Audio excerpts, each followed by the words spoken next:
نحمده ونستعينه ونستغفره ونعوذ بالله من شرور أنفسنا وسيئات أعمالنا من يهده الله فلا مضل له ومن يضلل فلا هادي له وأشهد أن لا إله إلا الله ربي وحده لا شريك له وأشهد أن محمدا عبده ورسوله يا أيها الذين آمنوا اتقوا الله وقولوا قولا سديدا يصلح لكم أعمالكم ويغفر لكم ذنوبكم ومن يطع الله ورسوله فقد فاز فوزا عظيما اعلموا فإن أصدق الحديث كتاب الله وخير الهدي هدي محمد صلى الله عليه وسلم وشر الأمور محدثاتها وكل محدثة بدعة وكل بدعة ضلالة وكل ضلالة في النار أما بعد. Alhamdulillah wa syukurillah, Bapak Ibu yang dimuliakan oleh Allah. Di pagi yang berbahagia ini Allah Subhanahu wa taala kembali memberikan kesempatan dan kenikmatan kepada kita hingga kita dapat berkumpul di dalam masjid ini untuk bersama-sama mempelajari apa yang ada di dalam syariat Islam yang mulia ini. Mempelajari Al-Qur'an dan As-Sunnah sebagai pedoman di dalam hidup kita. Tanpa terasa sekarang kita telah berada di tahun 1444 Hijriah di bulan Al-Muharram, tepatnya di tanggal 6 Al-Muharram. Nikmat yang sungguh luar biasa yang Allah Subhanahu wa taala berikan kepada kita. Karena bulan Muharram adalah salah satu dari 4 bulan suci. Sebagaimana yang Allah Subhanahu wa taala firmankan di dalam surat At-Taubah ayat ke-36. Di dalam surat At-Taubah ayat ke-36 tersebut Allah Subhanahu wa taala berfirman, "Inna 'iddatasy syuhuri 'indallahi 12 syahra fi kitabillah yauma khalaqas samawati wal ard minha arba'atun hurum. Dzalika ad-dinul qayyim fala tadhlimu fihinna anfusakum." Sesungguhnya jumlah bilangan bulan di sisi Allah ada 12, hari di mana diciptakannya langit dan bumi. Dan Allah Subhanahu wa taala menjadikan 4 dari 12 bulan tersebut sebagai bulan yang suci. Dan Allah memperingatkan kepada kita agar kita tidak menzalimi diri kita pada bulan-bulan tersebut. 4 bulan ini sebagaimana yang disampaikan oleh Rasulullah sallallahu alaihi wasallam, as-sanatu 12 syahra minha arba'atun hurum. Jumlah bilangan bulan itu ada 12, 4 diantaranya adalah bulan suci. Thalathatun mutawaliyat, 3 bulan berturut-turut, yaitu Dzulqa'dah, Dzulhijjah, dan Al-Muharram. Wa Rajab syahru Mudhar, alladhi baina Jumada wa Sya'ban, dan Rajabnya bangsa Mudhar, yaitu di antara bulan Jumada dan bulan Sya'ban. Penjelasan Rasulullah sallallahu alaihi wasallam menekankan Rajab syahrul Mudhar, bahwa Rajab yang merupakan bagian bulan suci adalah Rajabnya bangsa Mudhar, yaitu bulan ke-7 di antara bulan Jumada dan Sya'ban, untuk menekankan bahwa yang betul dalam penamaan bulan Rajab adalah apa yang diyakini oleh bangsa Mudhar. Karena saat itu ada perbedaan pandangan di antara bangsa Mudhar dengan bangsa Rabi'ah. Bangsa Rabi'ah menyebut bulan Rajab untuk sebutan bulan di antara bulan Sya'ban dan bulan Syawal, atau yang kita kenal sekarang dengan bulan Ramadan, bulan ke-9. Sedangkan bangsa Mudhar menyebut bulan Rajab adalah sebutan untuk bulan di antara bulan Jumada dan Sya'ban, atau bulan ke-7 yang kita kenal saat ini dengan penamaan bulan Rajab. Maka ketika Rasulullah mengatakan wa Rajab syahrul Mudhar, ini adalah bentuk penekanan tadi untuk mengatakan bahwa Rajabnya bangsa Mudhar adalah Rajab yang memiliki penamaan yang benar dibandingkan bangsa Rabi'ah. Dan di sini ibu-ibu dan bapak-bapak yang dimuliakan oleh Allah Subhanahu wa taala, Ibnu Hajar Al-Asqalani rahimahullah menyebutkan bahwa Allah Subhanahu wa taala menjadikan bulan-bulan suci ini ada yang di awal bulan atau di awal tahun, yaitu bulan Al-Muharram. Ada yang di akhir tahun, yaitu Dzulqa'dah dan Dzulhijjah. Ada yang di pertengahan, yaitu bulan Rajab. Ya ibadallah, wahai hamba-hamba Allah, yang namanya keimanan kita ini perlu untuk diperbaharui, perlu untuk selalu ditingkatkan. Maka penempatan bulan suci di awal, di tengah, dan di akhir ini sangat membantu kita untuk kembali bersemangat di dalam beramal, untuk kembali bersemangat di dalam ibadah. Dan Ibnu Hajar Al-Asqalani menyebutkan penempatan 2 bulan di akhir, 1 bulan di awal, 1 bulan di pertengahan, dan 2 bulan di akhir adalah tidak jauh daripada innamal a'malu bil khawatim. Sesungguhnya amalan seorang hamba itu tergantung pada penghujungnya. Sehingga di ujung tahun ditempatkanlah 2 bulan secara berurutan yang merupakan bagian dari bulan suci, yaitu bulan Dzulqa'dah dan bulan Dzulhijjah. Maka ketika kita berada di 4 bulan suci ini, Al-Muharram, Rajab, Dzulqa'dah, dan Dzulhijjah, ingatlah firman Allah Subhanahu wa taala, "Fala tadhlimu fihinna anfusakum." Janganlah kalian berbuat kezaliman pada bulan-bulan tersebut. Bukan berarti kita boleh berbuat kezaliman pada sisa 8 bulan yang lain. Namun Ibnu Katsir rahimahullah menjelaskan bahwa perintah Allah agar kita tidak berbuat kezaliman di 4 bulan suci ini adalah bermaksud penekanan bahwa dosa di 4 bulan suci ini lebih besar dibandingkan dosa di 8 bulan yang lain. Begitupun amalan soleh di 4 bulan suci ini lebih besar pahalanya dibandingkan di 8 bulan yang lain. Maka ini adalah bulan-bulan yang agung, yang bersyukurlah kita kepada Allah. Allah perkenankan kita untuk berada di 4 bulan ini. Maka jangan pernah menzalimi diri kita, menzalimi orang lain. Terlebih lagi waliyadzubillah menzalimi Allah Subhanahu wa taala. Karena kezaliman itu ada 3 jenis. Yang pertama adalah seseorang menzalimi dirinya sendiri. Kapan seseorang menzalimi dirinya sendiri? Di saat dia bermaksiat kepada Allah Subhanahu wa taala, di saat dia jauh dari ketaatan.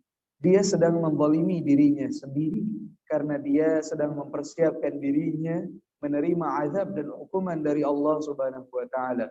Ketika seseorang menyakiti tubuhnya dengan tidak menjaga pola makannya, tidak menjaga kesehatannya, maka ini pun merupakan bagian dari kezaliman hamba terhadap dirinya sendiri.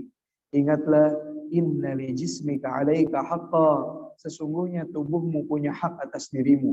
Maka walaupun ini tubuh kita, tapi kita akan dimintai pertanggungjawaban oleh Allah Subhanahu wa taala. Bukan berarti karena tubuh kita bebas untuk menyakitinya. La wallah, kita akan dimintai pertanggungjawaban oleh Allah Subhanahu wa taala atas setiap jengkal dari tubuh kita. Apakah kita jaga tubuh kita atau tidak? Begitupun kita jaga tubuh kita, jaga diri kita dari segala bentuk kemaksiatan dan dosa yang mendatangkan kemurkaan Allah Subhanahu wa taala. Ini bentuk kezaliman yang pertama. Bentuk kezaliman yang kedua adalah ketika seseorang menzalimi orang lain, menzalimi manusia yang lain. Ini kezaliman yang sangat banyak dilakukan oleh manusia di zaman ini. Terutama banyak di antara manusia yang menzalimi orang lain dalam hal dia membicarakan kehormatan orang lain atau mengambil harta orang lain tanpa hak. Tidak boleh ya ibadallah. Kita membicarakan aib orang lain, sesuatu yang tidak ada kapasitas kita untuk membicarakannya. Kita menggibahi mereka. Kita masuk dalam kehormatan mereka. Ingat bahwa seorang muslim punya kehormatan yang harus kita jaga. Jangan menzalimi mereka dengan mengobak-abik kehormatan mereka. Kemudian juga jangan menzalimi harta mereka.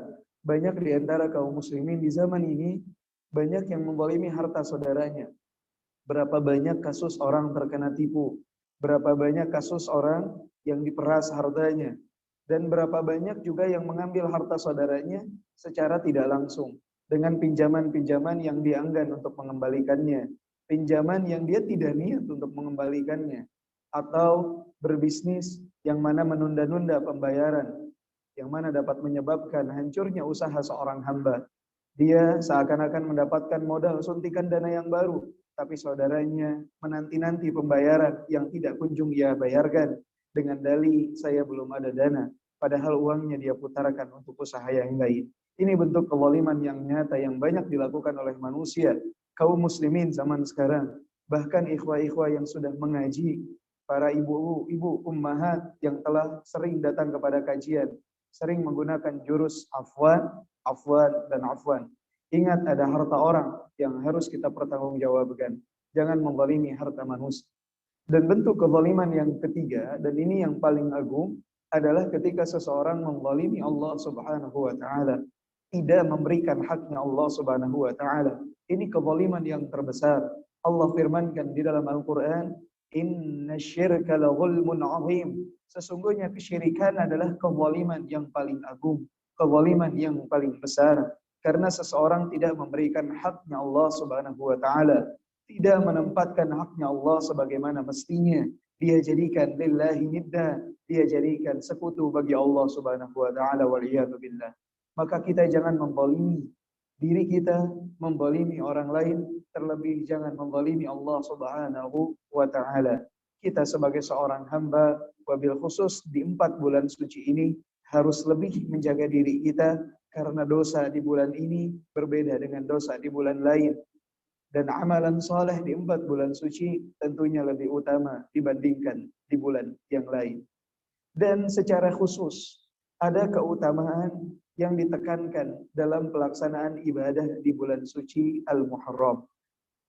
Jika bulan Dzulqa'dah termasuk bagian daripada bulan haji, bulan Dzulhijjah adalah bulan haji yang di dalamnya terdapat inti dari rangkaian ibadah haji, dan di dalamnya terdapat Idul Adha. Bulan Rajab adalah bulan persiapan menuju bulan Ramadan, maka bulan Al-Muharram pun memiliki keutamaan di dalam amalan saleh. Rasulullah sallallahu alaihi wasallam bersabda, "Afdhalus shiyam ba'da Ramadan syahrullah Al-Muharram." Puasa terbaik setelah bulan Ramadan adalah berpuasa di bulan suci Al-Muharram. Puasa di bulan suci Al-Muharram ini adalah puasa terbaik setelah puasa Ramadan. Maka secara umum, dari mulai masuknya kita di tanggal 1 Muharram hingga berakhirnya bulan Muharram, entah di tanggal 29 ataupun 30, tergantung pada ru'yatul hilal, maka dianjurkan kepada kita untuk memperbanyak berpuasa selama kita tidak ada hal yang menghalangi kita untuk berpuasa. Terlebih lagi ibu-ibu yang masih memiliki hutang puasa, momen terbaik membayarnya diantaranya adalah di bulan suci Al-Muharram. Karena Rasulullah Shallallahu Alaihi Wasallam sabdakan demikian, "Afdhalus siyam ba'da Ramadan syahrullah Al-Muharram."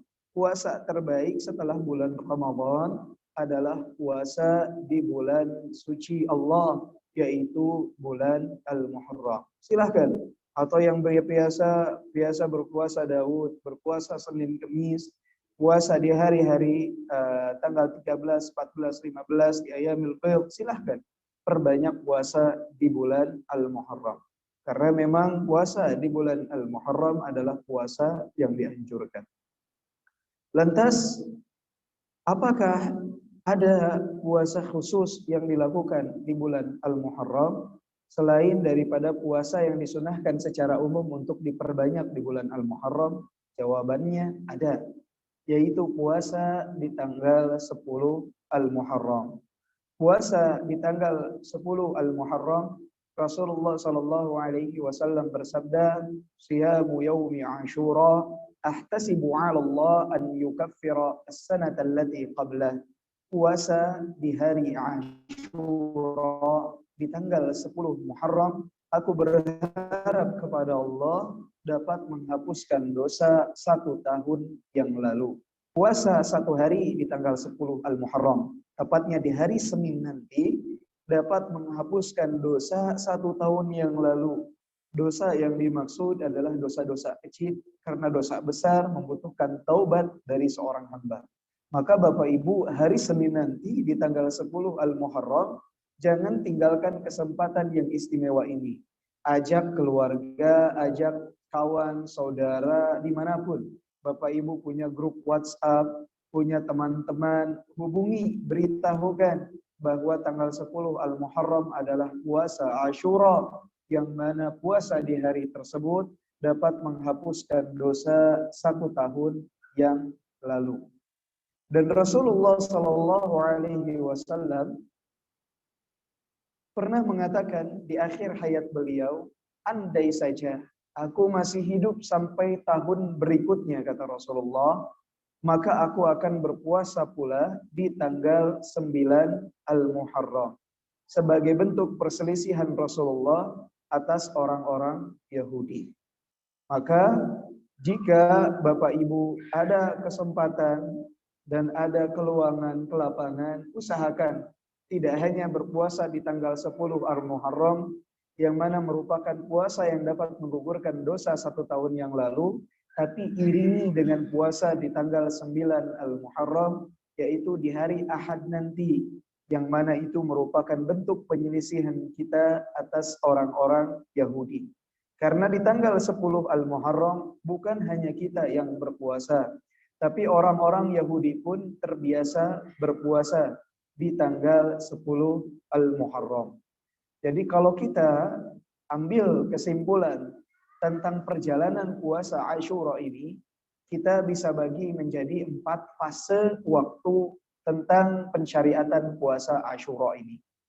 Yang pertama adalah fase keberadaan Nabi di kota Mekah dan sebelum Nabi hijrah ke kota Madinah. Nabi SAW sudah terbiasa berpuasa di hari Asyura di tanggal 10 Al-Muharram. Dan ini biasa dilakukan oleh bangsa Quraisy, oleh orang-orang dari zaman jahiliyah. Yang mana Aisyah radhiyallahu anha mengatakan dalam hadis yang diriwayatkan oleh Al-Bukhari dan Muslim, anna Quraisyan kanat tasumu yauma Asyura fil jahiliyah. Bahwasanya orang-orang Quraisy itu memang terbiasa berpuasa di hari Asyura di zaman jahiliyah. Jadi Nabi ketika di kota Mekah dan para sahabat sudah terbiasa berpuasa di tanggal 10 Al-Muharram, yaitu berpuasa di hari Asyura. Kemudian ketika Nabi SAW hijrah ke kota Madinah, Nabi SAW melihat orang-orang Yahudi berpuasa juga di tanggal 10 Al-Muharram. Maka Nabi SAW mengatakan, nahnu ahaqqu bi Musa minkum. Sesungguhnya kami lebih berhak atas Nabi Musa dibandingkan kalian, wahai orang-orang Yahudi. Orang-orang Yahudi itu merayakan tanggal 10 Al-Muharram. Mereka berpuasa di hari tersebut karena hari itulah hari di mana Nabi Musa dapat melewati Laut Merah, menyeberangi lautan, dan Allah menenggelamkan Fir'aun dan bala tentaranya. Mereka berpuasa pada hari tersebut. Maka Rasulullah mengatakan, nahnu ahaqqu bi Musa minkum. Kami lebih berhak atas Nabi Musa dibandingkan kalian. Fasamahu wa amara bisiyamih. Nabi pun berpuasa dan memerintahkan para sahabat untuk berpuasa di tanggal 10 Al-Muharram. Jadi yang tadinya puasa 10 Al-Muharram atau Asyura itu hukumnya sunnah, di awal masa hijrah Nabi SAW hukumnya menjadi wajib karena Nabi memerintahkan hal tersebut. Kemudian setelah berubah dari sunnah menjadi wajib, ketika turunnya perintah kewajiban untuk berpuasa di bulan Ramadan, maka puasa Asyura ini berubah kembali. Yang tadinya wajib menjadi sunnah. Kata Aisyah radhiyallahu anha, amara Rasulullah sallallahu alaihi wasallam bi siyami Asyura hatta furida Ramadan. Sampai diwajibkannya puasa Ramadan. Maka ketika turun kewajiban puasa Ramadan, puasa Asyura ini hukumnya menjadi sunnah. Kemudian di akhir hayat Rasulullah sallallahu alaihi wasallam, penyunahan untuk puasa Asyura ini tidak terbatas di tanggal 10, tapi juga ditambah di tanggal 9 sebagai bentuk perselisihan atas orang-orang Yahudi. Jadi kalau kita ambil kesimpulan tentang perjalanan puasa Asyura, itu diawali dengan hukumnya sunnah sebelum Nabi hijrah. Ketika Nabi hijrah menjadi wajib, ketika sudah diwajibkannya puasa Ramadan kembali menjadi sunnah, dan di akhir hayat Rasulullah sallallahu alaihi wasallam yang tadinya sunnah tersebut hanya terbatas di tanggal 10 Al-Muharram ditambah menjadi di tanggal 9 Al-Muharram. Sehingga siapa di antara bapak dan ibu yang punya kelapangan waktu, ingatkan sekali lagi, jangan lupa hari Ahad dan Senin nanti bertepatan dengan tanggal 9 dan 10 Al-Muharram, jangan meninggalkan puasa tersebut. Karena itu bentuk penyelisihan kita terhadap orang-orang Yahudi, bentuk rasa syukur kita kepada Allah atas bebasnya Nabi Musa dan bala tentaranya dari kejaran Fir'aun, dan juga yang perlu diingat, puasa di hari Asyura, di hari Senin nanti dapat menghapuskan dosa 1 tahun yang lalu. Dan yang perlu diketahui, di tanggal 10 Muharram ini atau di bulan Muharram ini ada beberapa hal yang sering dilakukan oleh manusia namun pada hakikatnya tidak memiliki landasan yang jelas di dalam syariat. Yang pertama adalah perayaan tanggal 1 Muharram. Perayaan tanggal 1 Muharram ini tidak ada dalil yang menunjukkannya, baik dari Al-Quran dan As-Sunnah ataupun dari apa yang dilakukan oleh para sahabat, para tabi'in dan atba'ut tabi'in radhiyallahu anhum dan rahimahumullah. Tanggal 1 Muharram sama utamanya dengan tanggal 2 Muharram, sama istimewanya dengan tanggal 3 Muharram, dengan tanggal 4 Muharram. Dia merupakan rangkaian dari ibadah, dia merupakan rangkaian dari bulan suci yang dianjurkan bagi kita untuk memperbanyak berpuasa, dan juga amalan soleh di dalamnya lebih istimewa dibandingkan di bulan yang lain.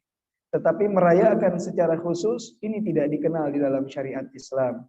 Ini tidak diketahui di dalam syariat Islam. Jika orang-orang di luar Islam memiliki perayaan tahun baru, bukan berarti perlu dipaksakan di dalam Islam harus memiliki perayaan tahun baru tertentu. Karena Id di dalam Islam hanya ada 2, yaitu Idul Adha dan Idul Fitr. Dan Id di setiap pekan, yaitu hari Jumat. Tidak ada hari raya lain bagi umat Islam. Terlebih jika perayaan tersebut mengganggu ketertiban umum, mengganggu jalanan kaum muslimin, maka hal tersebut kelak akan dimintai pertanggungjawaban oleh Allah Subhanahu wa taala. Kegembiraan kaum muslimin dengan datangnya tahun baru Hijriyah, dengan berjumpanya mereka dengan bulan Al-Muharram harus diarahkan kepada satu poin penting, bahwa pada bulan ini kita dianjurkan untuk memperbanyak amalan soleh. Kesenangan mereka, kebahagiaan mereka harus diarahkan kepada cara bagaimana para sahabat, para tabi'in, para atba'ut tabi'in berbahagia dengan berjumpanya bulan Al-Muharram. Karena yang bahagia dengan berjumpanya bulan Muharram bukan kita saja di zaman ini. Dari zaman dahulu pun mereka sudah berbahagia dengan tibanya bulan Al-Muharram. Cara mereka menyambut bulan ini, cara mereka melaksanakan ibadah di bulan ini, itulah yang harus kita contoh tanpa kita menambah-nambahkan amalan yang lain. Kemudian juga di tanggal 10 Al-Muharram dikenal dengan lebarannya anak yatim. Apakah hal tersebut betul atau tidak? Ada satu hadis yang menjelaskan tentang hal tersebut. Namun sebelumnya kita ingin menyatakan bahwa ketika seseorang menyantuni anak yatim, mengurusi anak yatim, ini keutamaannya sangat istimewa. Rasulullah mengatakan, ana wa kafilul yatim fil jannah, hakala kata Rasulullah. Aku dan orang yang mengurusi anak yatim, yang menanggung anak yatim, seperti ini di surga. Berendeng di antara jari tengah dengan jari telunjuk. Keutamaan menyantuni anak yatim sangat istimewa. Jika bapak punya tetangga, punya keponakan, punya siapapun yang yatim, maksimalkan sebaik mungkin. Beri apa yang mampu untuk kita berikan. Karena keistimewaannya sangat luar biasa.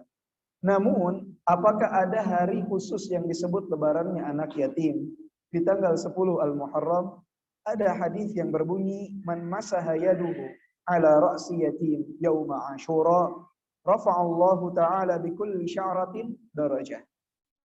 Siapa yang mengusap kepala anak yatim di hari Asyura dengan tangannya, maka setiap satu helai rambut yang dia usap akan Allah angkat derajatnya.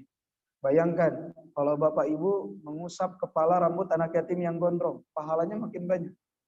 Tapi kalau botak lontos, hadis ini bapak ibu sekalian, di dalam sanadnya terdapat Habib ibnu Abi Habib.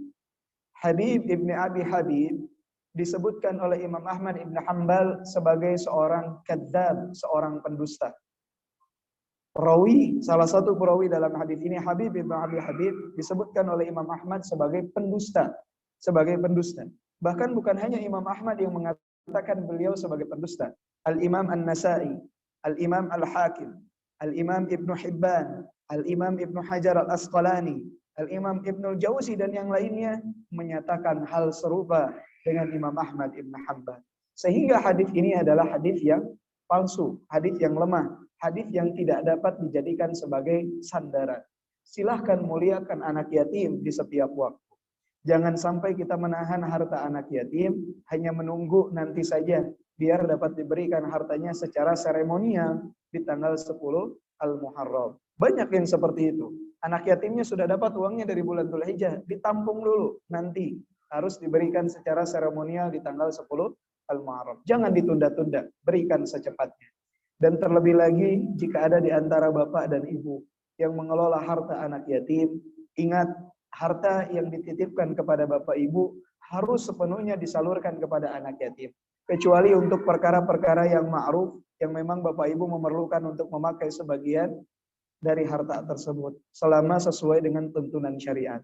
Tapi banyak di luar sana orang yang mendapatkan amanah harta anak yatim.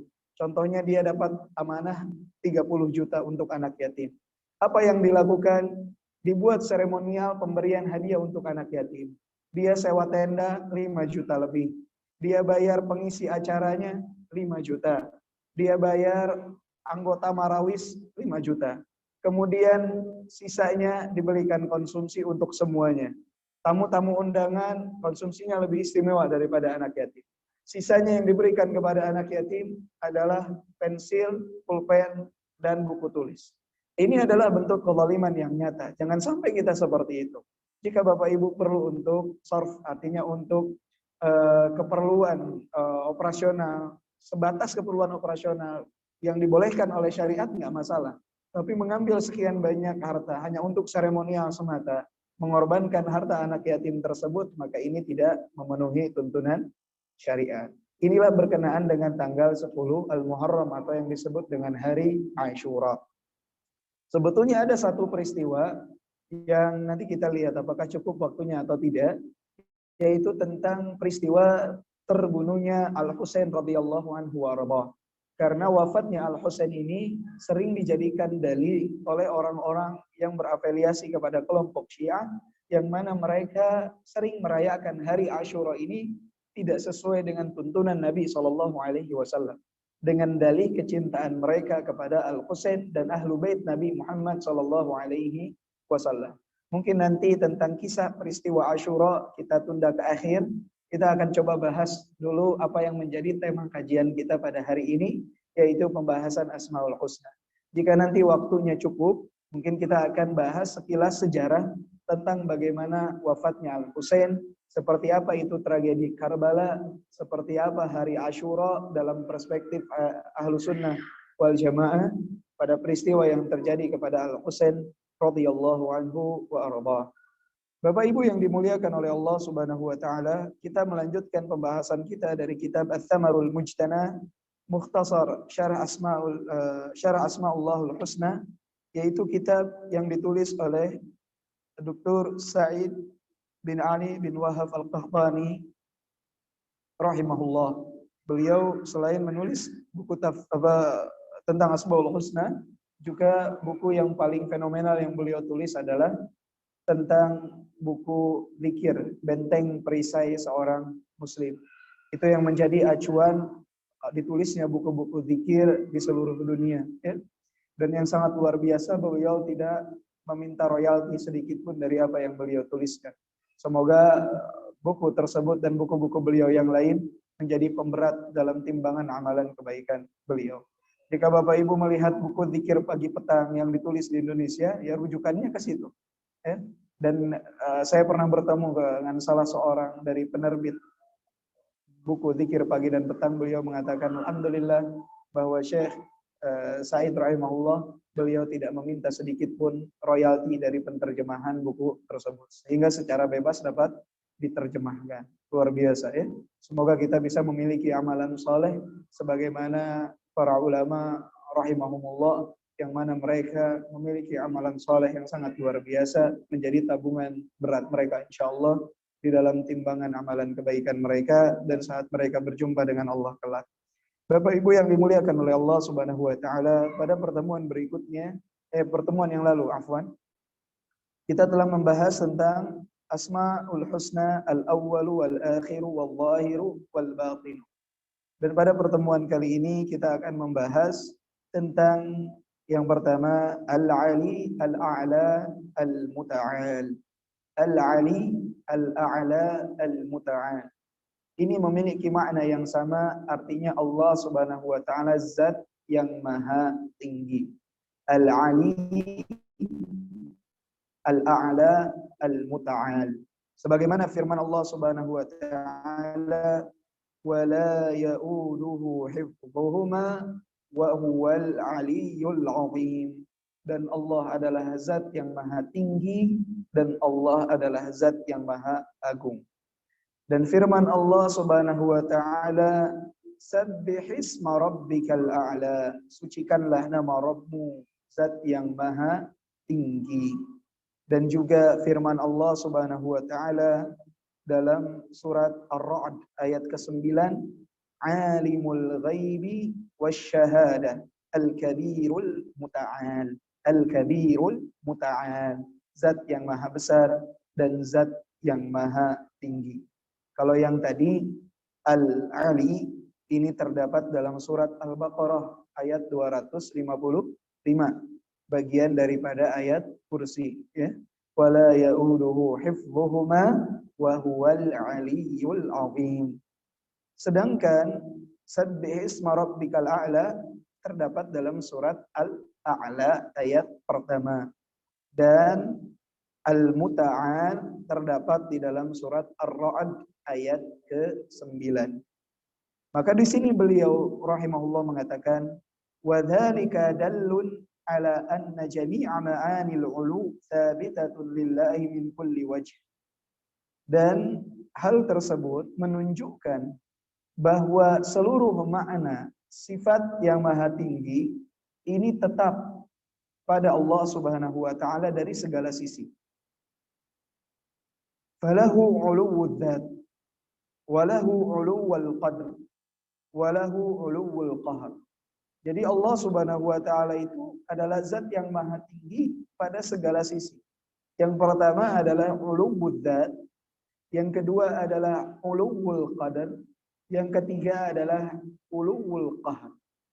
Allah Subhanahu wa taala adalah uluwwud dzat, zat yang maha tinggi. Allah adalah maha tinggi zatnya. Allah maha tinggi apa? Zat, uluwwud dzat. فَإِنَّهُ فَوْقَ الْمَخْلُوقَاتِ وَعَلَى الْعَرْشِ اسْتَوَى أي عَلَى وَارْتَفَعَ. Allah di atas seluruh makhluk zatnya. Dan Allah Subhanahu wa taala beristiwa di atas arsy.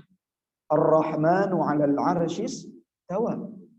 Allah Subhanahu wa taala berada di atas arsy, di atas segalanya dari makhluk. Jadi Allah maha tinggi zat. Zatnya Allah maha tinggi.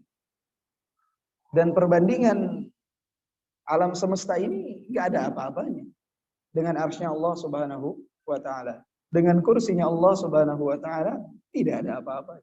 Ya?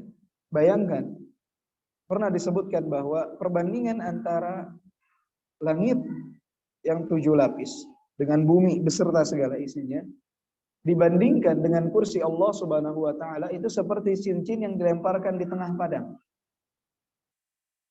Cincin yang dilemparkan di tengah padang. Kelihatan nggak Pak? Ibu, tidak kelihatan sama sekali. Padahal alam semesta ini kan besar. Ya?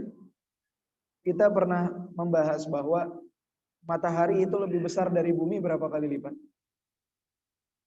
1.300.000 kali lipat. Matahari lebih besar daripada bumi. Matahari ini baru. Bintang Sirius, wa annahu huwa rabbus syi'ara, dan Allah lah pemilik bintang Sirius. Itu berapa kali lebih besar? 8 kali lebih besar daripada matahari. Artinya 10.400.000 kali lipat lebih besar daripada bumi. Kita aja bumi keliling aja belum. Keliling Jawa Barat aja sejengkal demi sejengkal mungkin belum. Bogor aja belum keinjak semua.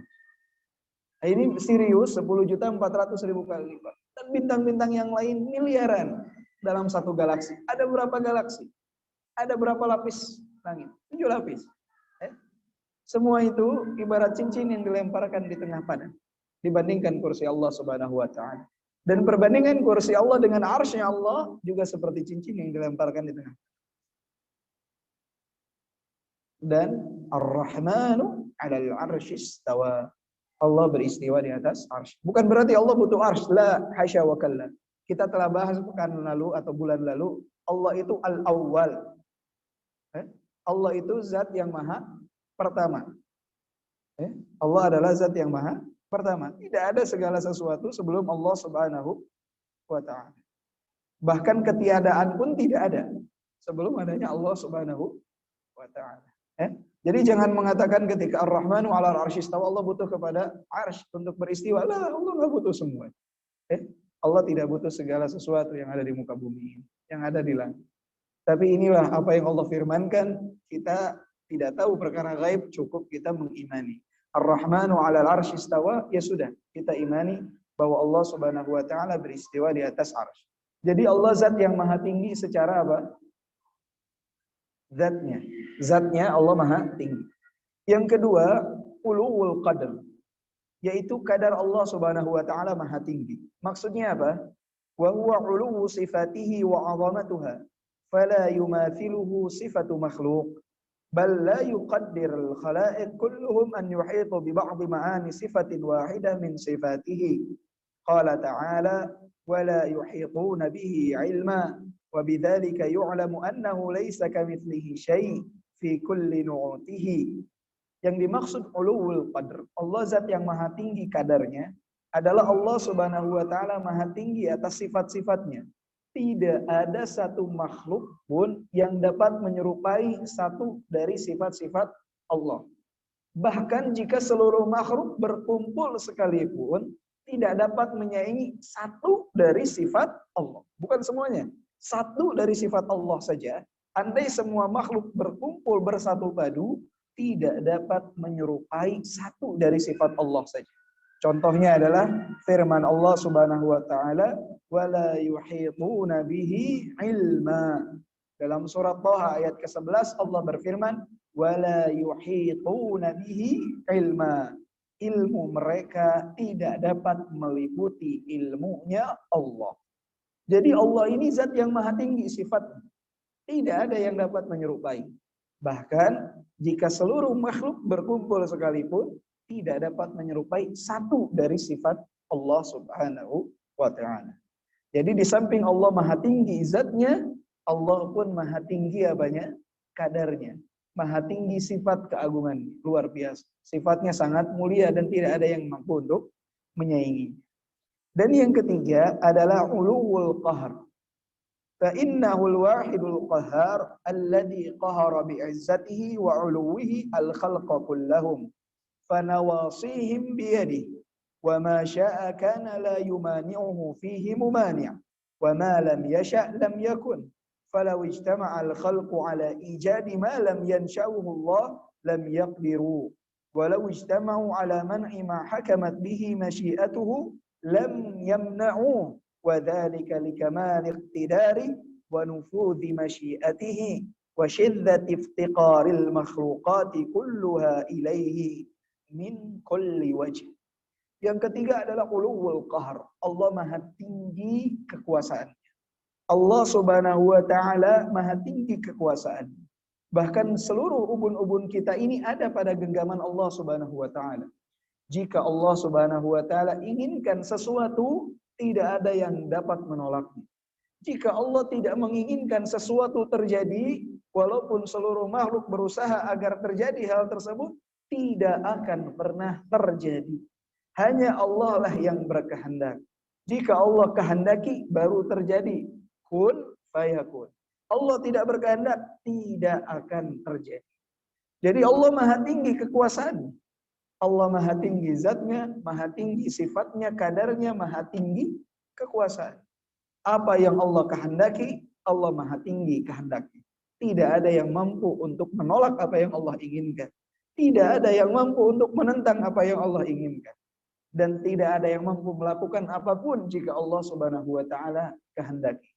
Sehingga hamba yang beriman kepada Allah Subhanahu wa taala, ketika dia melakukan sebab apapun untuk meraih apapun, harusnya dia sadar mengembalikan semuanya kepada Allah Subhanahu wa taala.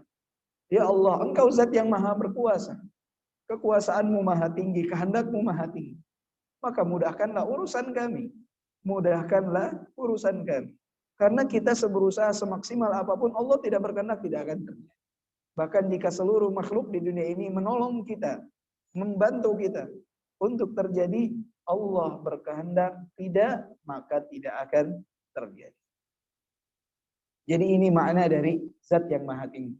Zatnya Allah beristiwa di atas arsy, sifatnya maha tinggi, tidak ada yang mampu untuk menandinginya, dan kehendak Allah pun maha tinggi. Uluwul dzat, uluwul qadar, uluwul qahr. Maka dari segala sisi Allah adalah zat yang maha tinggi. Al-Ali, al-a'la, al-muta'al. Kemudian yang berikutnya adalah al-azim. Allah Subhanahu wa taala adalah zat al-azim, zat yang maha agung.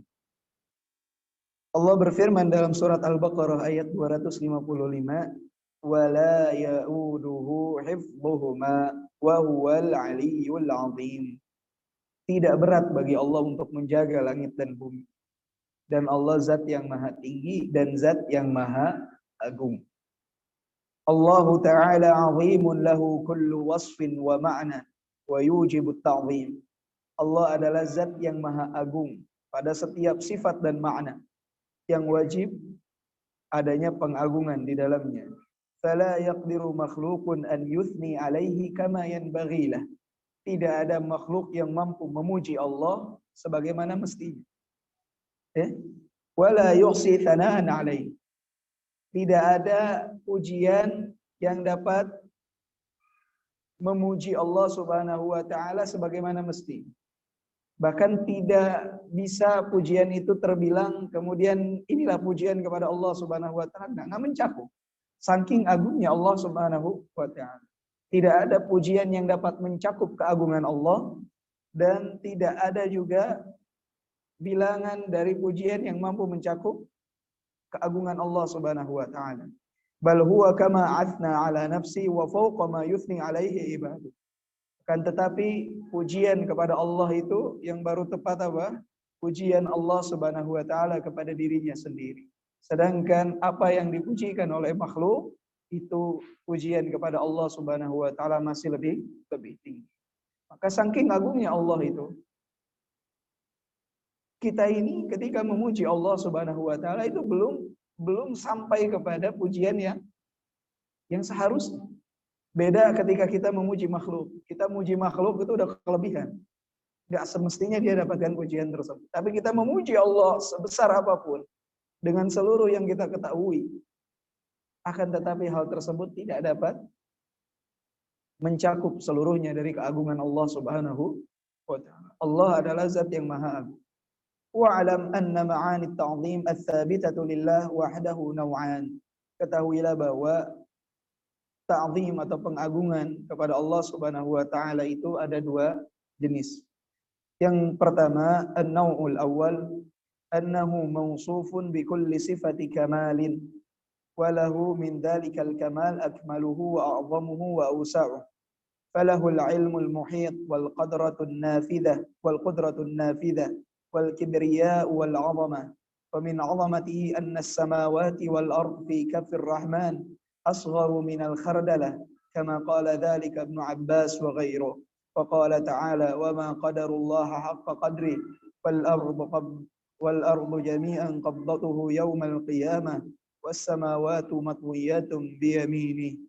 Yang pertama adalah bahwasanya Allah Subhanahu wa taala itu tersifati dengan seluruh sifat yang sempurna. Allah Subhanahu wa taala, seluruh sifat yang mensifati Allah Subhanahu wa taala itu penuh dengan kesempurnaan. keagungan Allah Subhanahu wa taala, ilmu yang mencakup segalanya. Kemudian apa yang Allah kehendaki pasti terjadi, dan keangkuhan Allah Subhanahu wa taala, keagungan Allah Subhanahu wa taala. Dan di antara bentuk keagungan Allah Subhanahu wa taala bahwasannya seluruh langit dan bumi ini pada hakikatnya itu lebih kecil daripada biji sawi pada genggaman Allah Subhanahu wa taala. Seperti yang dikatakan oleh Ibnu Abbas. Allah ini zat yang maha agung ya ibadallah. Seluruh sifat yang sempurna ada pada Allah Subhanahu wa taala. Ilmunya mencakup segalanya, kehendaknya itu terjadi pada apapun yang ingin Allah kehendaki. Keagungan Allah Subhanahu wa taala. Bahkan seluruh langit dan bumi ini itu lebih kecil daripada biji sawi di genggaman Allah Subhanahu wa taala. Laisa kamitslihi syai' wa huwas samiul basir. Tidak ada yang semisal dengan Allah Subhanahu wa taala. Allah zat yang maha mendengar dan maha melihat. Sebagaimana Allah berfirman dalam surat Az-Zumar ayat ke-67. Wa ma qadarullaha haqqa qadri wal ardu jami'an qabdatuhu yaumal qiyamah. Dan seluruh bumi itu seluruhnya qabdatuhu yaumal qiyamah. Berada pada genggaman Allah di hari kiamat. Berada pada genggaman Allah di hari kiamat. Kecil kita ini. Sangat kecil. Ya. Tadi kita bandingkan antara langit dan bumi ini. Bumi aja dibandingkan dengan apa yang ada di galaksi Bima Sakti nggak kelihatan. Apalagi di seluruh alam semesta. Kecil manusia. Dibandingkan dengan kursi Allah seperti cincin yang dilemparkan di padang pasir. Kursi Allah dibandingkan arsy-Nya Allah seperti cincin yang dilemparkan di padang pasir. Maka ketika orang mengatakan Allahu Akbar, itu betul-betul harus diresapi makna tersebut. Allah zat yang maha agung. Ya, kecil semua di mata Allah Subhanahu wa taala. Wa qala ta'ala innallaha yumsikus samawati wal arda an tazula wa la in zalata in amsakahuma min ahadin min ba'di. Begitupun dalam surat Fatir ayat ke-41. Allah lah yang menahan langit dan bumi. Allah Subhanahu wa taala yang menahan. Andai saja Allah Subhanahu wa taala mau menghancurkannya dengan seketika, pasti akan hancur. Allah Subhanahu wa taala ingin membenturkannya dengan seketika, pasti akan terbentur. Maka kita sebagai hamba yang lemah ini harus mengembalikan semuanya kepada Allah Subhanahu wa taala. Yakin bahwa kita ini adalah makhluk yang penuh dengan kelemahan. Allah adalah zat yang maha agung. Wa fi sahih an Nabi sallallahu alaihi wasallam innallaha yaqulu al-kibriya'u ridai wal 'azamatu izari faman naza'ani wahidan minhuma 'adzabtuh. Falillahi ta'ala al-kibriya'u wal 'azamah wal wasfan alladhani la yuqaddaru qadruhuma wa la yublaghu kunhuhuma. Rasulullah bersabda, sesungguhnya Allah berfirman, al-kibriya'u ridai, kesombongan adalah selendangku. Wal 'azamatu izari, dan keagungan adalah kainku. Faman naza'ani wahidan minhuma 'adzabtu. Siapa yang berusaha menyaingiku pada keduanya, maka aku akan mengazab. Maka enggak boleh kita sombong, enggak berhak sama sekali. Kita ini kecil di hadapan Allah Subhanahu wa taala. Kesombongan itu milik Allah. Keagungan milik Allah semata. Keagungan milik Allah semata. Maka manusia nggak pantas mengambil bagian dari hal tersebut. Mau kemana kita pergi? Kita ini makhluk yang lemah. Tidak pantas untuk sombong. Makanya orang yang sombong itu sangat dibenci oleh Allah Subhanahu wa taala. Al-kibriya'u ridai wal 'azamatu izari, kata Allah. Kesombongan itu adalah selendang. Hanya Allah yang berhak mendapatkan. Makanya di orang Arab itu kalau lihat orang sombong, mereka selalu mengatakan apa? Al-kibru lillah. Kesombongan itu hanya milik Allah. Manusia itu enggak sama. Enggak pantas untuk sama. Apa yang mau kita sombong? Makanya ketika kalau ingat sebagian mungkin pernah anak kisahkan, ketika Al-Muhallab berjalan di hadapan Malik Ibn Dinar, kata Malik Ibn Dinar, innaha misya yakrahu Allah illa baina saffain. Cara berjalanmu ini cara berjalan yang dibenci oleh Allah, kecuali di antara dua barisan peperangan. Kata Al-Muhallab, ama araftani, engkau enggak kenal siapa aku. Ini aku nih panglima dari Bani Umayyah. Orang terpandang, panglima Bani Umayyah. Wajar jalan begini. Kata Malik ibn Dinar, bala, aku mengenal sekali siapa engkau. Awwaluka nutfatun madhirah wa akhiruka jifatun qadirah wa anta fiha baina dzalika tahmilul adrah. Engkau itu adalah sosok yang bermula dari setetes air mani yang hina, akan berakhir menjadi bangkai yang busuk, dan semasa hidupmu engkau selalu membawa kotoran di dalam perutmu. Itulah engkau. Maka saat itu Al-Muhallab mengatakan, Al-ana arraftani haqqal ma'rifah. Sekarang barulah engkau mengenalkan aku siapa diriku sebenarnya. Apa yang mau kita sombong? Kata Al-Ahnaf rahimahullah, ajaban ibni Adam yatakabbar wa qad kharaja min majral baul marratain. Aneh Bani Adam itu. Dia sombong dan angkuh padahal 2 kali dia keluar dari tempat keluarnya kotoran. Pertama sebagai air mani yang keluar dari tempat keluar kotoran ayahnya. Yang kedua ketika dia menjadi bayi yang dilahirkan saat keluar dari tempat keluar kotoran ibunya. Kita ini makhluk yang keluar dari 2 tempat keluarnya kotoran secara berurutan selang waktu 9 bulan. Pertama dari tempat keluar kotoran ayah kita, yang kedua dari tempat keluar kotoran ibu kita. Apa yang mau kita sombongkan? Terlebih orang yang sombong kepada orang tuanya. Ya, Allah menakdirkan hal tersebut agar kita tuh berpikir, kita ini nggak ada apa-apanya dibandingkan ayah ibu kita. Kita ini keluar hanya dari tempat keluar kotoran ayah kita, tempat keluar kotoran ibu kita.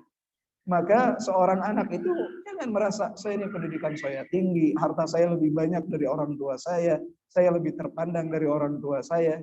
Kita ini hanya keluar dari tempat keluar kotoran mereka. Jadi nggak ada sebab bagi kita untuk sombong kepada mereka dan juga kepada seluruh kaum muslimin. Apa yang mau kita sombongkan? Al-kibriya'u ridai wal 'azamatu izari. Kesombongan itu adalah salananku dan keagungan itu adalah pakaianku. Kemudian jenis yang kedua, an-naw'u tsani min ma'ani 'azamatihi ta'ala annahu la yastahiqu ahadun minal khalqi an yu'azzama kama yu'azzamu Allah. فيستحق جل جلاله من عباده أن يعظموه بقلوبهم وألسنتهم وجوارحهم وذلك ببذل الجود في معرفته ومحبته والذل له والانكسار له والخضوع لكبريائه والخوف منه وإعمال اللسان بالثناء عليه وقيام الجوارح بشكره وعبوديته. Maka jenis yang kedua dari pengagungan, makna pengagungan kepada Allah Subhanahu wa taala adalah tidak ada seorang pun dari makhluk yang berhak untuk diagungkan sebagaimana pengagungan seorang hamba kepada Allah Subhanahu wa taala. Maka seorang hamba itu harus mengagungkan Allah dengan hati mereka, dengan lisan mereka, dan dengan tubuh mereka. Jadi tidak boleh kita dengan lisan kita mengagungkan seseorang sebagaimana mengagungkan Allah. Tidak boleh dengan tubuh kita mengagungkan seseorang sebagaimana mengagungkan Allah. Makanya sujud ini hanya boleh untuk siapa? Untuk Allah Subhanahu wa taala. Karena ini adalah bentuk pengagungan. Sujud ini bentuk pengagungan kepada seseorang. Maka sujud hanya boleh untuk Allah. Bahkan Rasulullah mengatakan, "Lau kuntu amiran ahadan an yasjuda li ahad, la amartul mar'ata an tasjud li zawjiha." Andai saja aku boleh memerintahkan seseorang untuk sujud kepada orang lain, aku akan perintahkan istri sujud kepada suaminya, menandakan tingginya nilai suami. Tapi di sini pun poin pentingnya, bahwa dalam syariat Islam tidak boleh kita sujud kepada makhluk. Karena kita hanya boleh sujud kepada Allah. Maka hati kita tidak boleh mengagungkan makhluk sebagaimana mengagungkan Allah. Lisan kita tidak boleh mengagungkan makhluk sebagaimana mengagungkan Allah. Dan tubuh kita pun tidak boleh mengagungkan makhluk sebagaimana mengagungkan Allah. Jadi nggak perlu sampai ruku-ruku kalau ketemu orang. Ini biasanya penyakit orang tuh kalau ketemu sama orang kaya ruku-ruku kayak mau sujud. Ya, saking luar biasa. Padahal si kayanya ngasih uang, tidak. Ngasih apapun, tidak. Tapi serasa bahagia. Ini penyakit di zaman sekarang. Orang kalau ketemu orang kaya tuh bahagia. Dekat dengan orang kaya tuh bahagia. Padahal dapat apapun tidak. Tapi ada satu kebanggaan tersendiri. Giliran ada orang yang ahli ibadah, banyak yang merasa tidak kenal. Antum saudara sama fulan jauh. Langsung jawabannya seperti itu. Antum saudara sama si kaya, jauh padahal, disambung-sambungkan sama dia. Sepupu saya nikah dengan iparnya, iparnya nikah dengan iparnya lagi, iparnya nikah dengan iparnya lagi, karena masih ada hubungan saudara. Karena apa? Karena kaya. Ya? Senang lihat. Padahal dia nggak dapat apa-apa. Cuma lihat statusnya dengan mobil baru, statusnya liburan ke negara lain, statusnya liburan, senang, bahagia.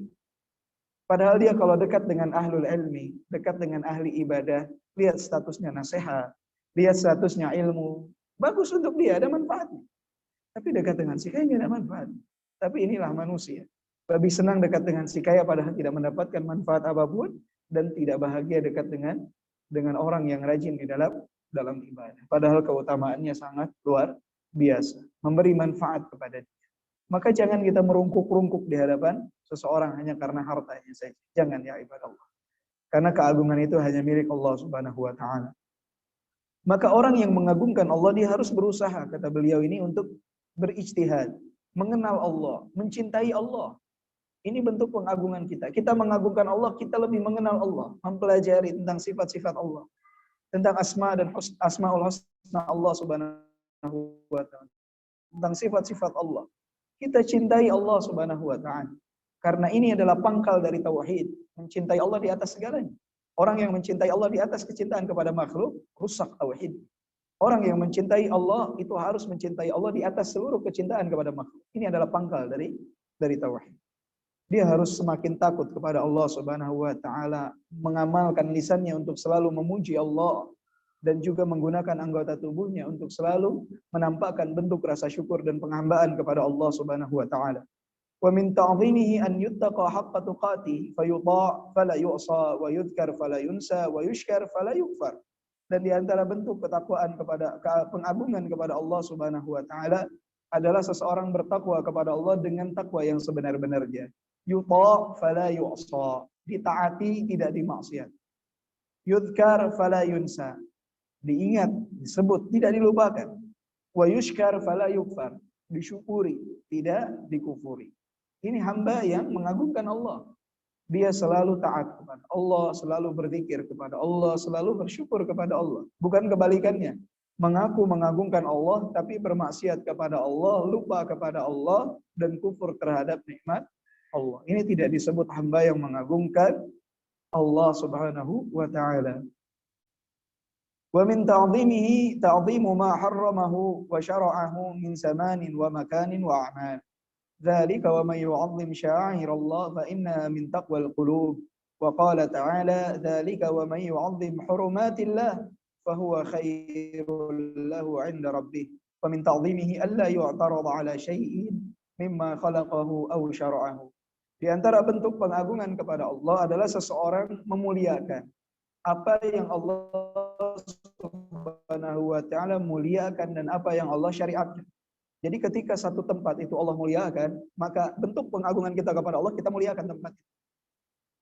Ketika Allah memuliakan suatu waktu, maka bentuk kita mengagungkan Allah adalah memuliakan hari itu, memuliakan waktu tersebut. Karena wa may yu'azzim sya'airallah fa innaha min taqwal qulub. Siapa yang mengagungkan syiar-syiar Allah, ini bagian dari ketakwaan. Contohnya Allah mengagungkan bulan Muharram sebagai bulan suci. Maka bagian dari bentuk pengagungan kita kepada Allah, kita agungkan bulan Muharram ini. Allah Subhanahu wa taala memuliakan tanah suci kota Mekah. Sebagai bentuk pengagungan kita kepada Allah, kita muliakan tanah suci kota Mekah. Allah Subhanahu wa taala memuliakan waktu hari Jumat. Bentuk pengagungan kita kepada Allah, kita muliakan hari tersebut.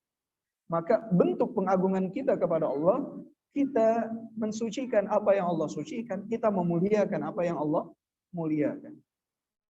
Allah Subhanahu wa taala memuji Nabi sallallahu alaihi wasallam, memuliakan Nabi sallallahu alaihi wasallam. Maka bentuk pengagungan kita kepada Allah, kita muliakan Nabi sallallahu alaihi wasallam. Maka apa yang Allah muliakan, apa yang menjadi syiar agama Allah, maka wajib bagi kita untuk menjaganya, sebagaimana itu bagian dari bentuk pengagungan kita kepada Allah. Masjid ini adalah rumah Allah.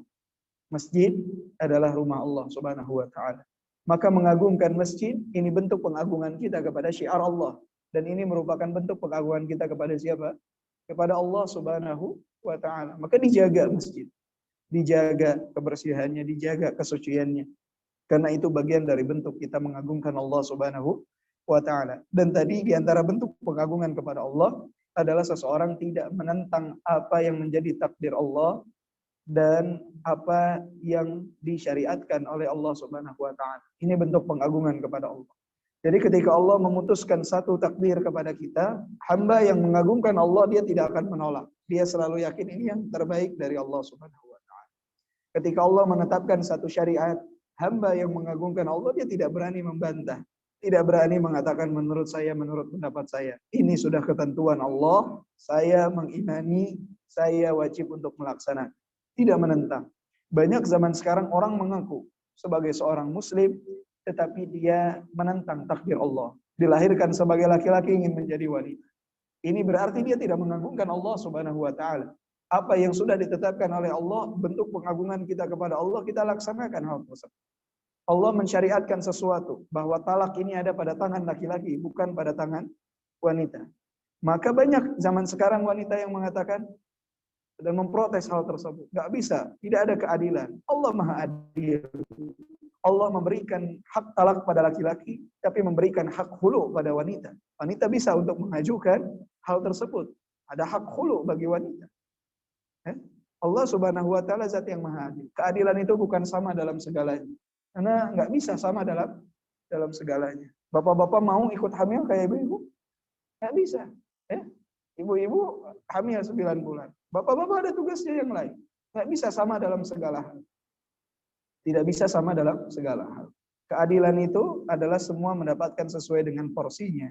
Apa yang menjadi haknya. Bukan sama dalam segalanya. Sama dalam segalanya itu bahkan menafikan yang namanya keadilan. Sama dalam segalanya ini poin penting. Sama dalam segalanya akan menafikan keadilan itu sendiri. Orang yang mengatakan harus sama, pada hakikatnya dia sedang menafikan keadilan itu sendiri. Kan banyak sekarang orang protes, kenapa laki-laki wanita harus melayani laki-laki? Wanita melayani laki-laki dalam kapasitasnya, begitupun laki-laki melayani wanita dalam kapasitas. Ketika laki-laki berjihad keluar rumah, dia mencari nafkah, itu dia sedang melayani keluarganya. Sedang melayani keluarganya. Masa perempuan tidak mau melayani suaminya? Aneh. Dalam kapasitasnya di dalam rumah. Dalam kapasitasnya di dalam rumah. Maka jangan pernah mengikuti tren orang-orang yang berpikiran miring. Mereka menuntut kesamaan, pada hakikatnya mereka sedang menentang keadilan. Kesamaan yang mereka tuntut itu menafikan keadilan, meniadakan keadilan. Mereka risih kalau harus disebut melayani suami. Tapi kalau mereka bekerja di restoran, melayani pelanggan, nggak pernah risih. Anda bekerja melayani pelanggan, ya saya dengan senang hati melayani pelanggan. Kalau disuruh melayani suami, nggak bisa. Saya cuci piring, suami harus cuci piring. Saya membersihkan rumah, suami harus membersihkan rumah. Ya, ini kesamaan yang tadi bisa menafikan keadilan. Suami kita bekerja di luar mencari nafkah, itu jihadnya mereka. Dia menjadi pemimpin dalam keluarga, itu tanggung jawab mereka. Sekali-kali membantu boleh, bahkan suami tidak boleh antipati untuk membantu istrinya. Tapi mewajibkan semua sama rata, ini menafikan keadilan itu sendiri. Anehnya mereka yang menuntut sama rata dengan suami, tidak menuntut sama rata di dalam pekerjaannya. Mereka nggak menuntut sama rata. Saya bekerja ini mengangkut, Pak. Ibu-ibu misalkan kerjanya di tempat gorengan. Dia ngegoreng, dia nggak pernah nuntut. Kenapa saya menggoreng, si Fulan tinggal bungkusin doang. Kenapa si Alan cuman masukin data doang. Nggak pernah ibu-ibunya protes. Pernah ibu-ibunya protes? Tidak, karena tahu masing-masing punya kewajiban. Yang dengan kita bekerja sama akan meninggikan nilai dari perusahaan. Omsetnya akan bertambah, kita nanti dapat gaji yang baik semuanya. Makanya dalam rumah tangga pun konsepnya harus seperti itu. Ibu-ibu pada tugasnya, laki-laki pada tugasnya, dengan adanya kolaborasi akan menumbuhkan sesuatu yang baik. Tapi dituntut semua harus kerja bareng, ya bisa. Akan timbul kehancuran. Maka bentuk pengagungan Allah Subhanahu wa taala, pengagungan kita kepada Allah adalah mengagungkan apa yang menjadi ketetapan Allah dan apa yang telah disyariatkan oleh Allah Subhanahu wa ta'ala. Mungkin itu tentang sifat al-ali, al-a'la, al-muta'al, dan al-'azim. Masih ada waktu? Masih nampung kalau saya cerita tentang tragedi Karbala? Masih nampung? Apa udah full? Ibu-ibu? Siap? Baik. Diperhatikan ya. Diperhatikan. Nggak lama insya Allah. Saya nggak harus ibu-ibu terutama nih hafal nama-namanya, yang penting inti dari kisah. Rasulullah Shallallahu Alaihi Wasallam menyebutkan bahwa khilafatun nubuwah itu berusia 30 tahun. Dan khilafatun nubuwah itu semenjak Rasulullah wafat di tahun ke-11 Hijriah di bulan Rabiul Awal hingga di tahun 41 Hijriah di bulan Rabiul Awal. Kapan itu terjadi? Di tahun 40 Hijriah di bulan Ramadan, Ali bin Abi Thalib wafat. Saat itu di zaman Ali bin Abi Thalib ada dualisme kekuasaan. Ali bin Abi Thalib di sisi timur, yaitu di negeri Kufah. Sedangkan Muawiyah radhiyallahu anhu di sisi barat di negeri Syam. Ada dualisme kekuasaan di zaman para sahabat saat itu dan para tabi'in. Ali bin Abi Thalib radhiyallahu anhu ketika wafat, maka kekuasaan di negeri Kufah dari tahun ke-40 Hijriah di bulan Ramadan berpindah kepada putranya Al-Hasan, kakak dari Al-Husain. Al-Hasan radhiyallahu anhu menjadi pemimpin di negeri Kufah. Beliau menjadi pemimpin sampai di tanggal atau di bulan Rabiul Awal di tahun 41 Hijriah. Beliau mendengar sabda Nabi sallallahu alaihi wasallam, "Inna bani hadza sayyid. Sayuslihullahu baina fi'atain 'azimatain minal muslimin." Cucuku ini adalah sayyid, adalah seorang tuan, sosok yang terpandang. Yang mana dengannya dia akan menyatukan, akan menjadikan islah di antara dua kelompok yang agung dari kaum muslim. Maka di bulan Rabiul Awal tahun 41 Hijriah, Al-Hasan radhiyallahu anhu menyerahkan tumpuk kekuasaan sepenuhnya kepada sahabat Muawiyah radhiyallahu anhu. Sehingga seluruh kaum muslimin bersatu, berada di bawah kepemimpinan Muawiyah radhiyallahu anhu. Dan ini terus berlangsung. Al-Hasan, Al-Husain dan para sahabat yang lain berada di bawah kepemimpinan Muawiyah, berjihad bersama, berjuang bersama. Hingga akhirnya Al-Hasan radhiyallahu anhu pun wafat. Dan di tahun ke-60 Hijriah, Muawiyah radhiyallahu anhu pun wafat. Dan Muawiyah radhiyallahu anhu sebelum wafat menyerahkan kekuasaan kepada putranya, yaitu Yazid ibn Muawiyah. Yazid ibn Muawiyah ini bukan sahabat Nabi, tapi dia adalah bagian dari tabi'in, yaitu orang-orang yang berjumpa dengan sahabat-sahabat Nabi Muhammad sallallahu alaihi wasallam. Yazid ibn Muawiyah pun menjadi pemimpin bagi kaum muslimin. Tapi banyak yang enggan berbaiat kepada Yazid ibn Muawiyah. Di antaranya adalah Al-Husain, cucu dari Rasulullah sallallahu alaihi wasallam. Karena menganggap banyak sahabat dari bangsa Quraisy yang masih hidup, yang lebih mulia, yang tidak seperti Yazid ibn Muawiyah. Mereka beranggapan Yazid tidak layak untuk menjadi pemimpin bagi kaum muslim. Maka Al-Husain enggan untuk berbaiat kepada Yazid ibn Muawiyah. Tetapi semua berjalan seperti biasanya. Muncullah surat-surat pesan dari negeri Kufah, yang dulu Ali bin Abi Thalib dan Al-Hasan berkuasa di sana. Penduduk Kufah mengirimi surat kepada Al-Husain. "Wahai Al-Husain, datanglah ke negeri kami akan membaiatmu sebagai khalifah. Engkau lebih layak memimpin dibandingkan Yazid," dan lain sebagainya. Maka Al-Husain ketika melihat surat yang tidak sedikit, lebih dari 500 surat berdatangan, melihat bahwa perkara ini perlu untuk dipikirkan untuk kemaslahatan kaum muslimin. Karena Yazid belum layak untuk menjadi pemimpin bagi kaum muslimin. Tetapi Al-Husain tidak tergesa-gesa. Beliau mengirim sepupunya yang bernama Muslim ibn Aqil untuk pergi ke negeri Kufah untuk melihat betul atau tidak apa yang dikatakan oleh penduduk Kufah. Karena penduduk Kufah ini dikenal dengan pengkhianatan. Ketika Muslim ibn Aqil datang ke negeri Kufah, saat itu negeri Kufah berada di bawah kepemimpinan An-Nu'man ibn Bashir. An-Nu'man ibn Bashir ini menjadi amir negeri Kufah. An-Nu'man ibn Bashir itu sangat mencintai Al-Husain dan para sahabat Nabi yang lain. Ketika datang Muslim ibn Aqil, An-Nu'man ibn Bashir ini seakan-akan menutup mata atas kejadian tersebut. Datang Muslim ibn Aqil ke rumahnya Hani ibn Urwah. Berdatanganlah penduduk negeri Kufah ke rumahnya Hani ibn Urwah, berbaiat kepada Muslim ibn Aqil. Melalui Muslim ibn Aqil berbaiat kepada Al-Husain untuk mengangkat Al-Husain sebagai khalifah. Saat itu Yazid ibn Muawiyah mendengar kabar tersebut. Maka dia mengirim Ubaidillah ibn Ziyad yang merupakan amir dari negeri Basrah untuk mengambil alih kekuasaan di negeri Kufah dari An-Nu'man ibn Bashir. Karena sudah tidak terkontrol negeri Kufah. Ini dikirim Ubaidillah ibn Ziyad, tangan kanannya Yazid ibn Muawiyah. Datanglah Ubaidillah ibn Ziyad ke istana Kufah. Saat itu Muslim ibn Aqil merasa bahwa ini seluruh penduduk Kufah sudah bersama Al-Husain. Ini momen paling tepat bagi kita untuk mengelilingi rumahnya atau istana dari Ubaidillah ibn Ziyad. Untuk kita menguasai secara penuh negeri Kufah.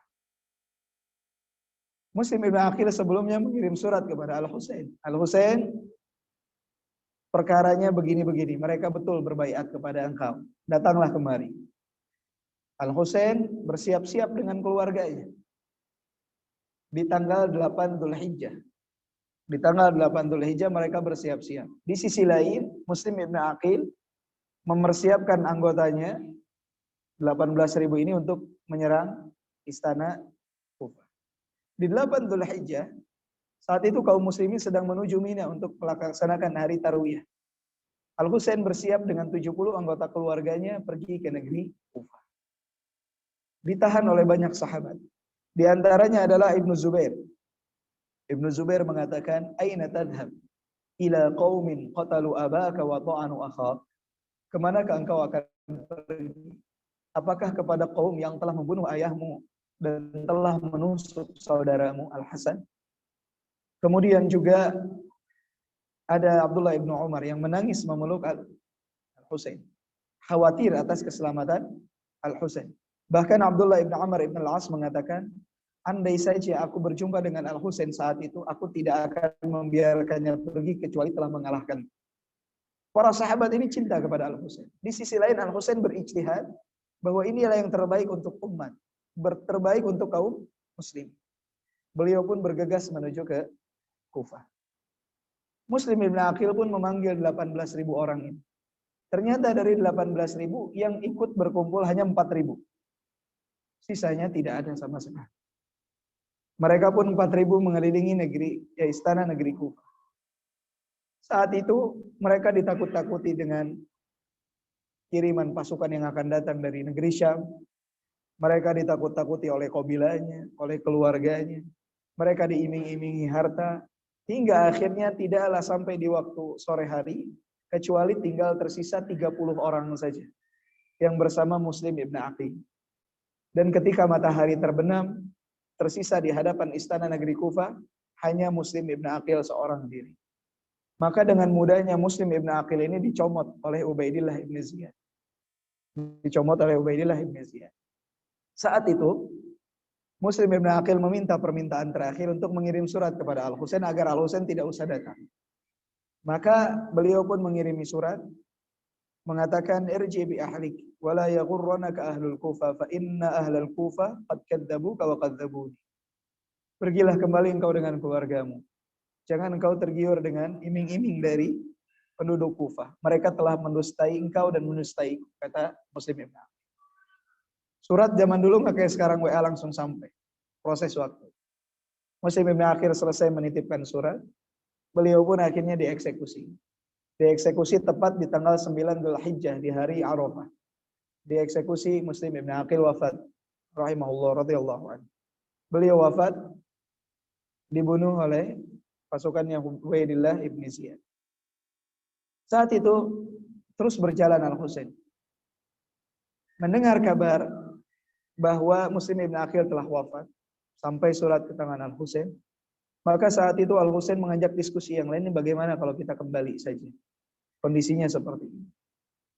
Yang lain mengatakan, jangan, sebaiknya kita tetap lanjut. Akhirnya setelah berdiskusi, mereka pun tetap memutuskan untuk berlanjut. Sambil mengecek, betulkah terjadi demikian, bagaimana keadaan Muslim Ibn Aqil.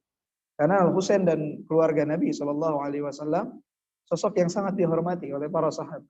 Mereka aman pastinya berjalan ke sana. Mereka berpikir seperti itu. Mendengar bahwa Al-Husain tetap melanjutkan perjalanan, maka Ubaidillah ibn Ziyad mengirim pasukan di bawah pimpinan Al-Hur ibn Yazid. Ini udah pusing belum mana-mana. Tapi inti ceritanya dapat ya. Baik. Ubaidillah ibn Ziyad mengirim Al-Hur ibn Yazid dengan 1000 pasukan. Ini 70 yang berangkat nih. Dikirim 1000 pasukan di bawah pimpinan Al-Hur ibn Yazid. Bertemulah mereka di tempat yang disebut Al-Qadisiyah. Al-Qadisiyah ini adalah tempat terjadinya peperangan Al-Qadisiyah antara kaum muslimin dengan bangsa Persia di tahun 14 Hijriah. Di bawah pimpinan Sa'ad bin Abi Waqqas. Saat itu kaum muslimin jumlahnya hanya sekitar 30.000, orang Persia 120.000, tapi dimenangkan oleh kaum muslim. Bertemu mereka di Al-Qadisiyah. Ini tahun berapa? Di penghujung tahun 60 Hijriah. Di penghujung tahun 60 Hijriah. Mereka berkumpul di sana. Berkumpul di sana, maka Al-Hur ibn Yazid menyampaikan, wahai Al-Husain, kembalilah engkau ke kota Mekah. Begini, begitu, diceritakan. Mereka sholat berjamaah, Al-Husain jadi imam, 1000 pasukan semua jadi makmum, termasuk yang 70. Bersatu mereka. Kata Al-Husain, tidak, aku akan tetap melanjutkan perjalanan ke negeri. Al-Hur ibn Yazid tidak bisa berbuat apa-apa walaupun dia punya 1000 pasukan. Ayo, kita berangkat bersama. Mendengar bahwa Al-Hur ibn Yazid tidak dapat mencegah perjalanan dari Al-Husain, maka saat itu Ubaidillah ibn Ziyad mengirim pasukan di bawah pimpinan Umar ibn Sa'ad ibn Abi Waqqas, putra dari Sa'ad ibn Abi Waqqas, bersama 4.000 pasukan. Ini yang mau dihadapin 70 orang, dikirim 4.000 pasukan. Berjumpalah mereka di satu tempat yang disebut Karbala. Karbala yang diagungkan oleh orang Syiah saat ini tempat. Karbala. Yang 1000 pun ikut dengan yang 4.000. Di bawah pimpinan Umar ibn Sa'ad ibn Abi Waqqas. Mereka berjumpa di sana. 5.000 versus 70 orang. 70 juga banyak wanita, anak kecil, dan yang lain. Tapi Al-Husain ini syuja', pemberani orang. Tidak takut sedikit. Kata Al-Husain, sudahlah, begini. Kalau memang kalian menghalangi perjalananku menuju ke negeri Kufah, biarkan aku untuk memilih satu di antara 3. Biarkan aku untuk bertemu dengan Yazid ibn Muawiyah di negeri Syam, atau biarkan aku kembali ke kota Mekah, atau biarkan aku pergi ke perbatasan-perbatasan negeri Islam untuk berjuang di sana mempertahankan daerah kaum muslimin. Satu di antara 3. Ini tadinya sudah boleh untuk memilih satu di antara 3. Ada bisikan dari Syamr ibn Dzil Jaushan kepada Ubaidillah ibn Ziyad. Jangan. Dia ini tawanan perang, bukan dia yang memutuskan, kita yang memutuskan apa yang menjadi ketentuan. Mereka kita tahan sebagai tawanan perang. Baru kita bawa ke Yazid ibn Muawiyah. Kata Al-Husain, wallah, tidak. Aku tidak akan pernah menjadi yang namanya tawanan perang. Aku pergi muazzaz mukarram, dalam keadaan mulia, bukan menjadi tawanan perang. Akhirnya tidak ada kesepakatan, peperangan pun dimulai. Ketika peperangan akan dimulai, Al-Hur ibn Yazid yang jadinya jadi kapten atau jadi pemimpin panglima dari 1000 pasukan, melihat ini pasti nih penduduk surga nih, Sayyid Syabab Ahlul Jannah, tuannya penduduk surga, pemuda di surga. Al-Husain, ini nggak ada yang jelas kan. Akhirnya beliau Al-Hur ibn Yazid dan beberapa pasukan itu berpindah posisi bersama dengan Al-Husain. Terjadilah peperangan yang sangat tidak seimbang. Saat itu banyak yang telah wafat dari pasukannya Al-Husain. Tersisa Al-Husain. Ketika tersisa Al-Husain, nggak ada yang berani membunuh Al-Husain. Karena jelas nih penduduk surga, kita belum tentu. Kemudian muncullah seseorang bernama Sinan ibn Anas yang melemparkan tombak kepada Al-Husain hingga terbunuhnya Al-Husain. Ketika terbunuhnya Al-Husain, Syamr ibn Dzil Jaushan kemudian memenggal lehernya Al-Husain radhiyallahu anhu. dipenggal lehernya Al-Husain, dan kejadian tersebut tepat terjadi di tanggal 10 Muharram di tahun 61 Hijriah, di hari Asyura. Dipenggal leher Al-Husain, kemudian dibawa menghadap kepada Ubaidillah bin Ziyad. Yang mana saat itu Anas ibn Malik sangat marah, masih hidup, melihat mereka mempermainkan kepala Al-Husain dengan tongkat mereka. Padahal kepala tersebut adalah kepala yang selalu diciumi oleh Rasulullah Sallallahu Alaihi Wasallam.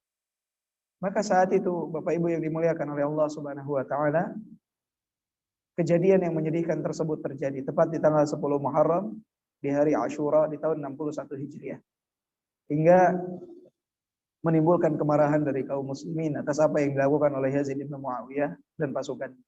Walaupun Yazid bin Muawiyah mengaku tidak bertanggung jawab atas hal tersebut, karena dia tidak memerintahkan untuk membunuh Al-Husain, akan tetapi mau tidak mau ada andil di sana dari Yazid bin Muawiyah walaupun tidak secara langsung. Tapi aktor utama dalam pembunuhannya ada 3. Ubaidillah ibn Ziyad, Sinan ibn Anas, dan Syamr ibn Dzil Jaushan. Itulah 3 aktor utama dalam terbunuhnya Al-Husain radhiyallahu anhu. Dan tanggal 10 Muharram atau hari Asyura itu, para penduduk Kufah, orang-orang Syiah di zaman sekarang dan yang lainnya, mereka meluapkan kesedihan mereka atas pengkhianatan yang mereka lakukan sendiri. Dengan cara memukul-mukul tubuh mereka, menyakiti tubuh mereka sebagai ungkapan kesedihan, terutama di Karbala, tempat wafatnya Al-Husain. Dan ini tidak dibenarkan dalam syariat Islam dalam segala sisi. Yang pertama, Rasulullah mengatakan laisa minna man latamal khulud wa syaqqal juyub wa da'a bid'awal jahiliyah. Bukan termasuk golonganku orang yang menampar-nampar wajah, menyakiti tubuh, menyobek-nyobek pakaian. Ya, atas kesedihan yang menimpanya, ini bukan termasuk dalam golonganku. Jadi dari sisi itu pun enggak benar yang dilakukan oleh mereka. Dari sisi mereka mengatakan kita bersedih atas wafatnya Al-Husain, terbunuhnya Al-Husain. Ada orang-orang yang lebih mulia dari Al-Husain yang wafat dan terbunuh, tapi mereka tidak merayakannya sebagaimana merayakan wafatnya Al-Husain. Ali bin Abi Thalib, ayahnya Al-Husain, lebih mulia daripada Al-Husain. Wafat terbunuh, tapi apakah mereka seperti itu merayakannya? Tidak.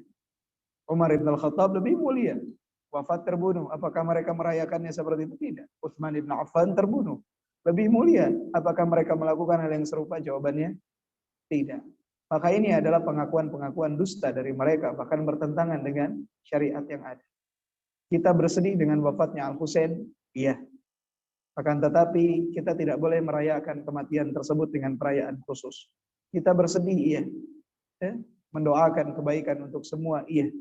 Akan tetapi bukan berarti diperbolehkan bagi kita untuk menyakit-nyakitkan diri kita. Bahkan sampai melaknat para sahabat radhiyallahu anhu. Yazid ibn Muawiyah ini berbeda dengan ayahnya Muawiyah radhiyallahu anhu. Muawiyah adalah penulis wahyu, yang salah satu penulis wahyu Rasulullah sallallahu alaihi wasallam, sahabat Nabi yang mulia. Tapi anaknya tidak dikenal dengan kemuliaan. Oleh sebab itu Imam Ahmad ibn Hanbal ketika ditanya tentang Yazid ibn Muawiyah, beliau mengatakan la nuhibbuhu wa la nasubbuh. Kita tidak mencintai Yazid, akan tetapi tidak mencelanya. Karena dia masih sebagai seorang muslim yang memiliki hak sebagai seorang muslim. Tapi dikatakan cinta, tidak. Saya tidak mencintainya, kata Imam Ahmad ibn Hanbal. Maka inilah akidah Ahlussunnah wal Jamaah. Kita yakini bahwa Al-Husain jauh lebih mulia daripada Yazid ibn Muawiyah. Kita tidak mencintai Yazid atas apa yang dia lakukan kepada Al-Husain, walaupun secara tidak langsung. Akan tetapi kita tidak berhak untuk mencela, apalagi sampai mencela para sahabat radhiyallahu anhum yang mereka ada pada saat itu. Mereka tidak memiliki kekuasaan saat itu untuk menahan terjadinya tragedi tersebut. Bahkan Al-Imam Malik Ibn Anas mengatakan, "Alladzi yashtum ashaban Nabi sallallahu alaihi wasallam laisa lahum ismun aw nasibun fil Islam." Siapa yang mencela sahabat-sahabat Nabi, mereka tidak memiliki nama dan bagian di dalam Islam. Bahkan Imam Ahmad bin Hanbal mengatakan, "Man syatama Abu Bakr wa Umar wa Utsman wa Aisyah." Siapa ketika ditanya amman syatama Abu Bakr wa Umar wa Utsman wa Aisyah, qala ma arahu 'ala al-Islam. Ketika ditanya Imam Ahmad tentang orang-orang yang mencela Abu Bakar, Umar, Utsman dan Aisyah, maka Imam Ahmad bin Hanbal mengatakan ma arahu 'ala al-Islam. Aku tidak melihat mereka berada di atas agama Islam. Bahkan Rasulullah mengatakan, man sabba ashabi fa alaihi la'natullah wal malaika wan nas ajma'in. Siapa yang mencela sahabat-sahabatku, maka laknat Allah lah untuk mereka, laknat malaikat dan laknat seluruh manusia. Sahabat Nabi memiliki kemuliaan, tidak boleh kita mencela mereka. Akan tetapi Yazid ini bukan sahabat Nabi. Akan tetapi ikutilah apa yang disampaikan oleh Imam Ahmad bin Hanbal, ma nuhibbu la nuhibbuhu wa la nasubbu. Kita tidak mencintainya, akan tetapi tidak mencela. Inilah rentetan hal yang terjadi di tanggal 10 Muharram di hari Asyura. Yang pertama adalah terbebasnya Nabi Musa dari kejaran Fir'aun dan bala tentaranya. Sehingga hari itulah Rasulullah sempat mewajibkan, kemudian menjadikan sunnah puasa di hari Asyura di tanggal 10 Muharram sebagai bentuk rasa syukur atas terbebasnya Nabi Musa dan kaumnya dari kejaran Fir'aun dan bala tentaranya. Disunahkan untuk berpuasa di tanggal 9, satu hari sebelumnya, sebagai bentuk penyelisihan atas orang-orang Yahudi. Di tanggal 10 Muharram pula di tahun 61 Hijriah wafat Al-Husain, terbunuh di dalam tragedi Karbala. Tetapi kita bersedih iya, akan tetapi tidak boleh meratapi dan juga kita tidak boleh menyakiti diri dalam mengingat momen tersebut. Yang disunahkan adalah berpuasa. Dan ini telah disunahkan 50 tahun sebelum wafatnya Al-Husain. Lebih dari 50 tahun bahkan. Bahkan ketika Rasulullah wafat, dengan wafatnya Al-Husain itu selangnya sekitar 50 tahun. Sudah disunahkan yang namanya puasa Asyura. Tapi tragedi Karbala baru terjadi setelah 50 tahun kurang lebih dari wafatnya Rasul sallallahu alaihi wasallam. Dan tidak betul penyebutan tanggal 10 Muharram atau hari Asyura sebagai lebaran anak yatim. Karena anak yatim itu berlebaran di setiap waktu, di setiap saat. Artinya tetap dimuliakan di setiap waktu dan di setiap saat. Hadis yang berisi tentang motivasi untuk menyantuni anak yatim, mengusap kepala anak yatim di tanggal 10 Muharram adalah hadis yang lemah, karena di dalamnya terdapat Habib Ibnu Abi Habib yang disebutkan oleh Imam Ahmad dan yang lainnya bahwa beliau adalah orang yang pendusta sehingga hadisnya tidak diterima. Kemudian kebahagiaan kita dengan tibanya bulan Muharram adalah sesuatu yang wajib untuk kita syukuri, tanda keimanan seorang hamba, bahagia dengan tibanya bulan suci Al-Muharram. Akan tetapi merayakannya dengan sesuatu yang tidak sesuai dengan tuntunan syariat, ini tidak dibenarkan. Rayakanlah bulan Muharram sebagaimana para sahabat merayakannya, yaitu dengan memperbanyak amalan soleh, terutama berpuasa, dan terutama berpuasa di tanggal 9 dan tanggal 10 Al-Muharram. Dan berkenaan dengan tema yang tadi kita bahas, tentang sifat asma Allah Subhanahu wa taala, Al-Ali, Al-A'la, Al-Muta'al, dan juga Al-Azim. Allah zat yang maha tinggi dan Allah adalah zat yang maha agung. Mohon maaf atas segala kekeliruan dan kesalahan. Semoga apa yang disampaikan bermanfaat untuk Anda secara pribadi dan kita semua. Ada pertanyaan apa? Tidak. Banyak. Insyaallah.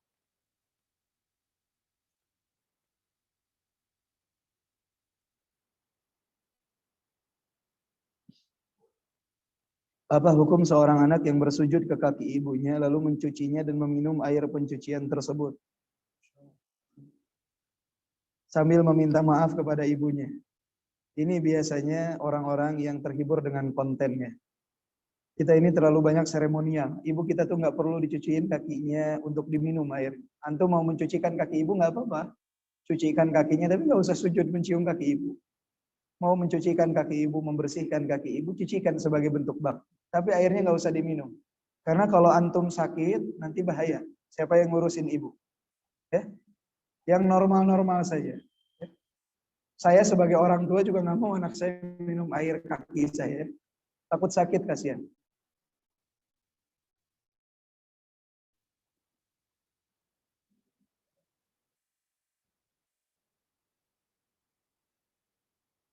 Mencium tangan nggak apa-apa ya. Mencium tangan selama dia mahram. Mencium tangan nggak masalah.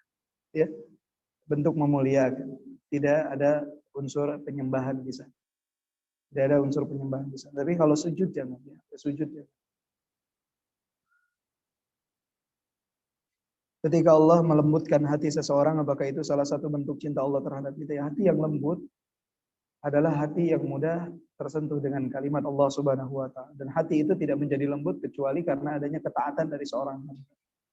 Dan ketaatan seorang hamba kepada Allah adalah tanda kecintaan Allah Subhanahu wa taala kepada seorang hamba.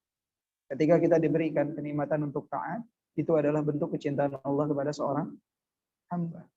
Maka ketika kita jauh dari Allah, ini tanda Allah Subhanahu wa taala jauh dari kecintaan kepada kita, ya dikarenakan kita yang jauh dari Allah Subhanahu wa taala.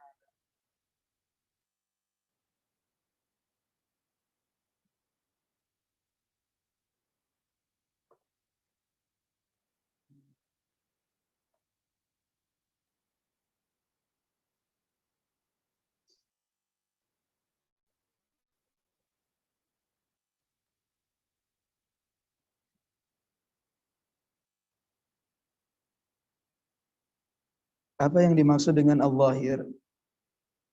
Tidak ada sesuatu di atas Allah. Apa yang dimaksud dengan al-zahir? Apa yang disampaikan oleh Nabi Shallallahu Alaihi Wasallam? Wa anta al-zahiru falaysa fawqaka syai'. Engkau adalah al-zahir, tidak ada sesuatu di atas. Allah adalah zat yang maha tinggi. Baik sifatnya, baik zatnya, baik segalanya, kekuasaannya. Itu makna Allah. Dan penafsiran terbaik adalah penafsiran Nabi. Falaysa fawqaka syai'. Dan maksud tidak ada ketiadaan. Seseorang itu kan mengatakan bahwa Allah adalah zat yang pertama. Sering ada yang mengatakan berarti sebelum Allah nggak ada apa-apa. Ketidakadaan itu tidak ada sebelum adanya. Ketidakadaan itu tidak ada. Allah itu zat yang pertama, bahkan ketiadaan pun tidak ada. Ya, sebelum Allah Subhanahu wa taala. Allah adalah al-awwal, zat yang maha pertama. Karena orang sering beranggapan, kenapa ditekankan bahwa ketiadaan pun tidak ada? Sering orang menganggap bahwa tadinya nggak ada, kemudian ada. Nah, Allah itu al-awwal. Memang di akal kita ini sulit untuk mencerna, karena akal kita terbatas. Akal kita ini manusia ini terbatas. Yang harus kita yakini adalah Allah itu al-awwal, zat yang maha pertama. Bahkan ketiadaan pun tidak ada. Kenapa perlu ditekankan ketiadaan pun tidak ada sebelumnya? Karena apa? Karena orang sering beranggapan bahwa Allah itu yang pertama, sebelumnya itu nggak ada apa-apa.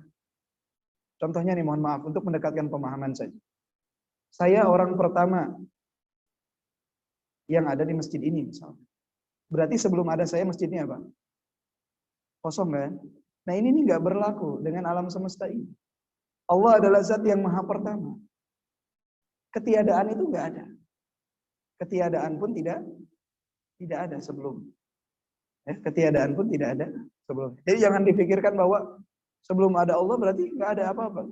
Ketiadaan itu tidak ada sebelum hal tersebut. Allah adalah zat yang maha pertama. Sedangkan kepertamaan manusia itu terbatas. Manusia itu pertamanya terbatas. Saya yang pertama datang ke masjid. Saya yang pertama berangkat. Saya yang pertama terbatas. Dan sebelum manusia itu yang pertama, ada yang namanya ketiadaan. Tapi itu tidak berlaku di dalam semesta ini.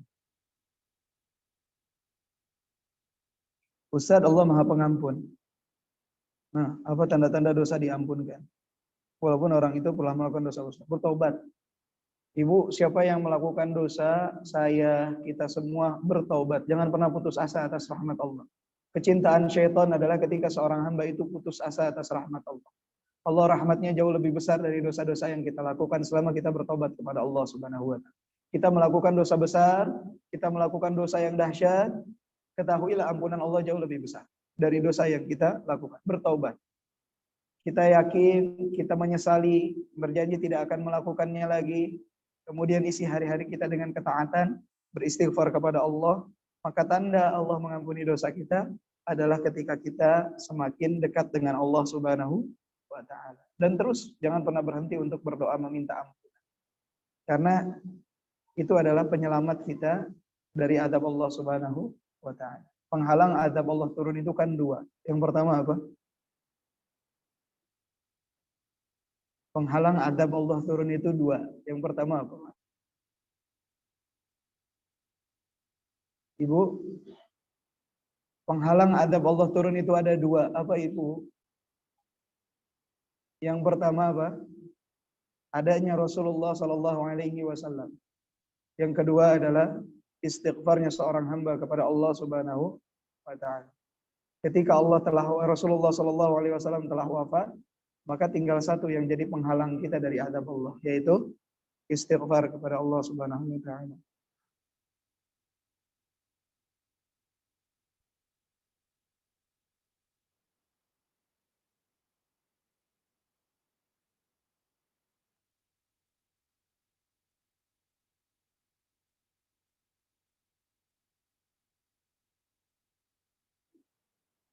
Bagaimana orang tua yang punya sifat keras, sering berkata kasar, merasa capek sehingga kadang saya hanya diam. Ibu kalau lihat anak, ibu kalau punya anak, lihat anaknya bermain sesuatu yang berbahaya, kira-kira akan ibu diamkan atau ibu tidak diamkan? Anak sudah dikasih tahu jangan main api, tapi dia tetap main api. Mau ibu diamkan karena kesal dah capek dikasih tahu, apa tetap mau akan ditolong anak tersebut atau diperingatkan? Tetap akan diperingatkan, tetap akan dijauhkan dari yang berbahaya. Maka jika kita melakukan hal tersebut kepada anak kita, orang tua kita jauh lebih membutuhkan hal tersebut. Orang tua kita melakukan tahayul nih, berbau kesyirikan. Maka ibu jangan pernah lelah untuk menasehati. Ya, jangan pernah lelah untuk menasehati. Nasehati dengan cara yang bijak, dengan cara yang hikmah. Ajak mereka berbicara. Insya Allah doakan, jangan lupa juga di doa. Kadang orang terlalu fokus kepada sebab yang lain sampai melupakan doa. Jangan pernah berhenti. Ini lebih berbahaya dari api ini. Kalau anak kita main api dunia saja kita takut, ini kesyirikan nih kaitannya dengan api neraka. Hati-hati. Tauhid adalah kunci utama masuknya seorang hamba ke dalam surga.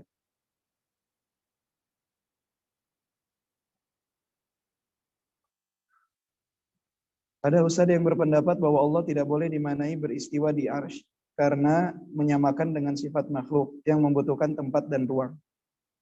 Mohon penjelasan. Ini dia Bu.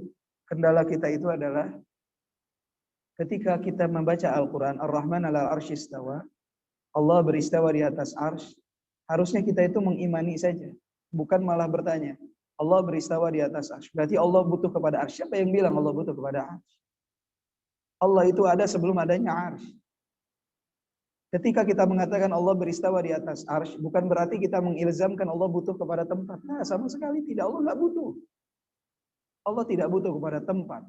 Hanya saja Allah mengatakan Allah beristawa di atas arsy. Tugas saya sebagai seorang muslim menerima apa yang Allah kasih tahu. Yang lebih tahu tentang Allah saya apa Allah? Allah Subhanahu wa taala. Masa sekarang Allah katakan Ar-Rahman ala arsy istawa? Enggak. Allah nggak beristawa di atas arsy. Allah bilang Allah beristawa di atas arsy. Udah cukup bagi kita mengimani. Jangan disama-samakan dengan makhluk, nggak boleh. Cukup mengimani. Allah zat yang maha tinggi, sudah. Allah zat yang maha tinggi, sudah. Jangan disamakan. Oh berarti kalau tinggi, lampu juga tinggi. Siapa yang ini yang disebut takalluf. Artinya dia berusaha untuk menafsirkan dengan versi dia. Enggak. Ketika kita katakan Ar-Rahman ala arsy istawa, Allah beristawa di atasnya, kata siapa? Kata Allah. Apakah kita katakan Allah butuh tempat? Enggak butuh sama sekali. Apakah berarti kita katakan Allah butuh ruang? Tidak sama sekali. Allah ada sebelum semuanya itu ada. Hanya Allah katakan Allah beristawa di atas arsy. Tugas kita mengimani apa yang Allah informasikan.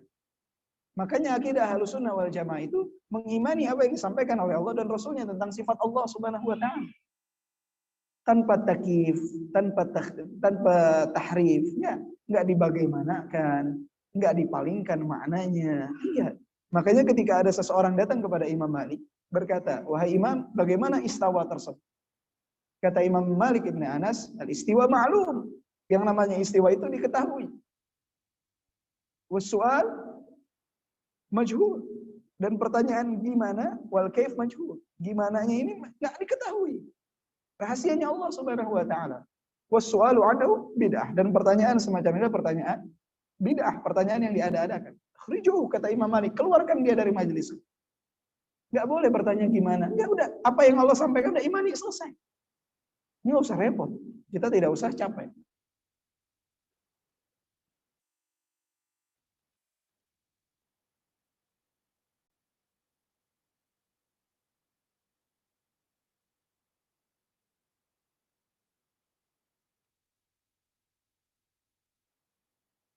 Saya daftar haji pada awalnya mendapat tanggal keberangkatan 2033, tapi menjadi 2049. Ini Bu, karena sistem sekarang ini berdasarkan dari kuota yang berkurang dari 200 ribuan ke 100 ribu. Jadi kalau tahun depan kuota haji itu sudah kembali normal 200 ribu, maka antriannya ini akan kembali normal. Jadi antrian yang ada di sistem Kemenag itu disesuaikan dengan jatah kuota haji tahun ini. Jadi kalau tahun depan kembali normal nanti akan ada penyesuaian. Jadi tidak perlu berpatokan dengan ada yang ada sekarang. Karena itu berdasarkan jatah kuota haji kemarin. Padahal jatah kuota haji itu kan normalnya Indonesia itu 2 kali lipat dari yang kemarin. Jadi jangan khawatir, insya Allah 2033 paling lambat 2035 Bu ya. Insya Allah. Apakah hukum orang yang tidak membayar hutang? Ini kayaknya yang menghutanginya ada di majelis ini.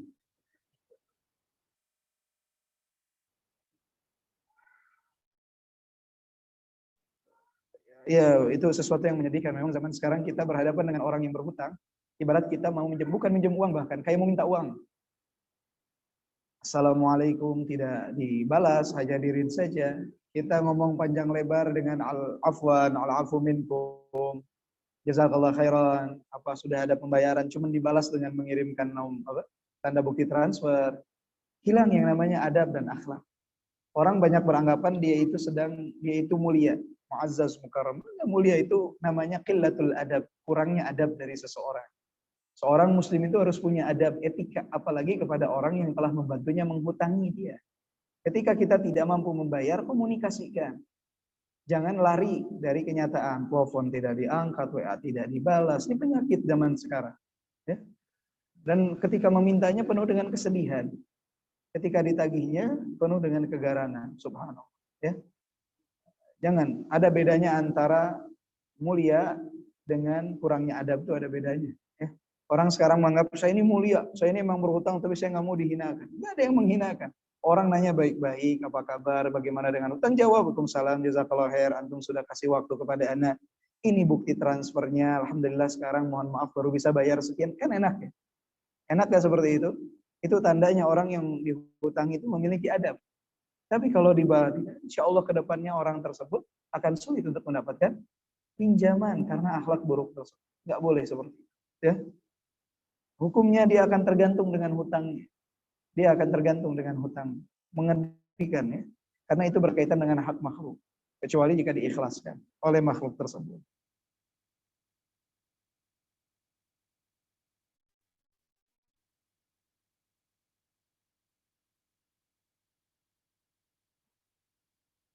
Kalau berdoa seperti ini, alhamdulillahirabbil alamin, Allahumma shalli ala Muhammad wa ala ali Muhammad. Rabbana ighfir li wa liwalidayya warhamhuma kama rabbayani shaghira.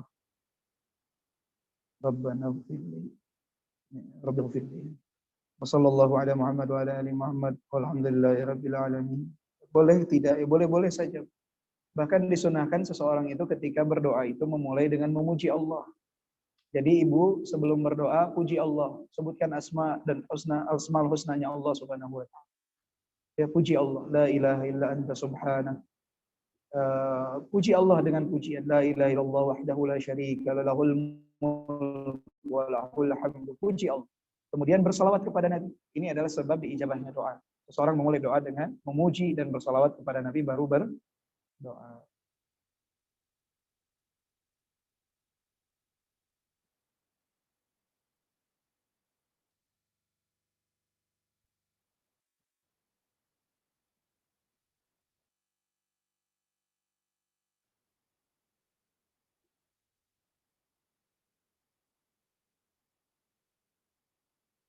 Baik. Insyaallah sisanya nanti ya insyaallah. Atau yang belum terjawab nanti pekan depan bisa ditanyakan ulang. Kita tutup dengan doa kafaratul majlis. Subhanakallahumma bihamdika asyhadu an la ilaha illa anta astaghfiruka wa atubu ilaik. Alhamdulillahirabbil alamin. Assalamualaikum warahmatullahi wabarakatuh.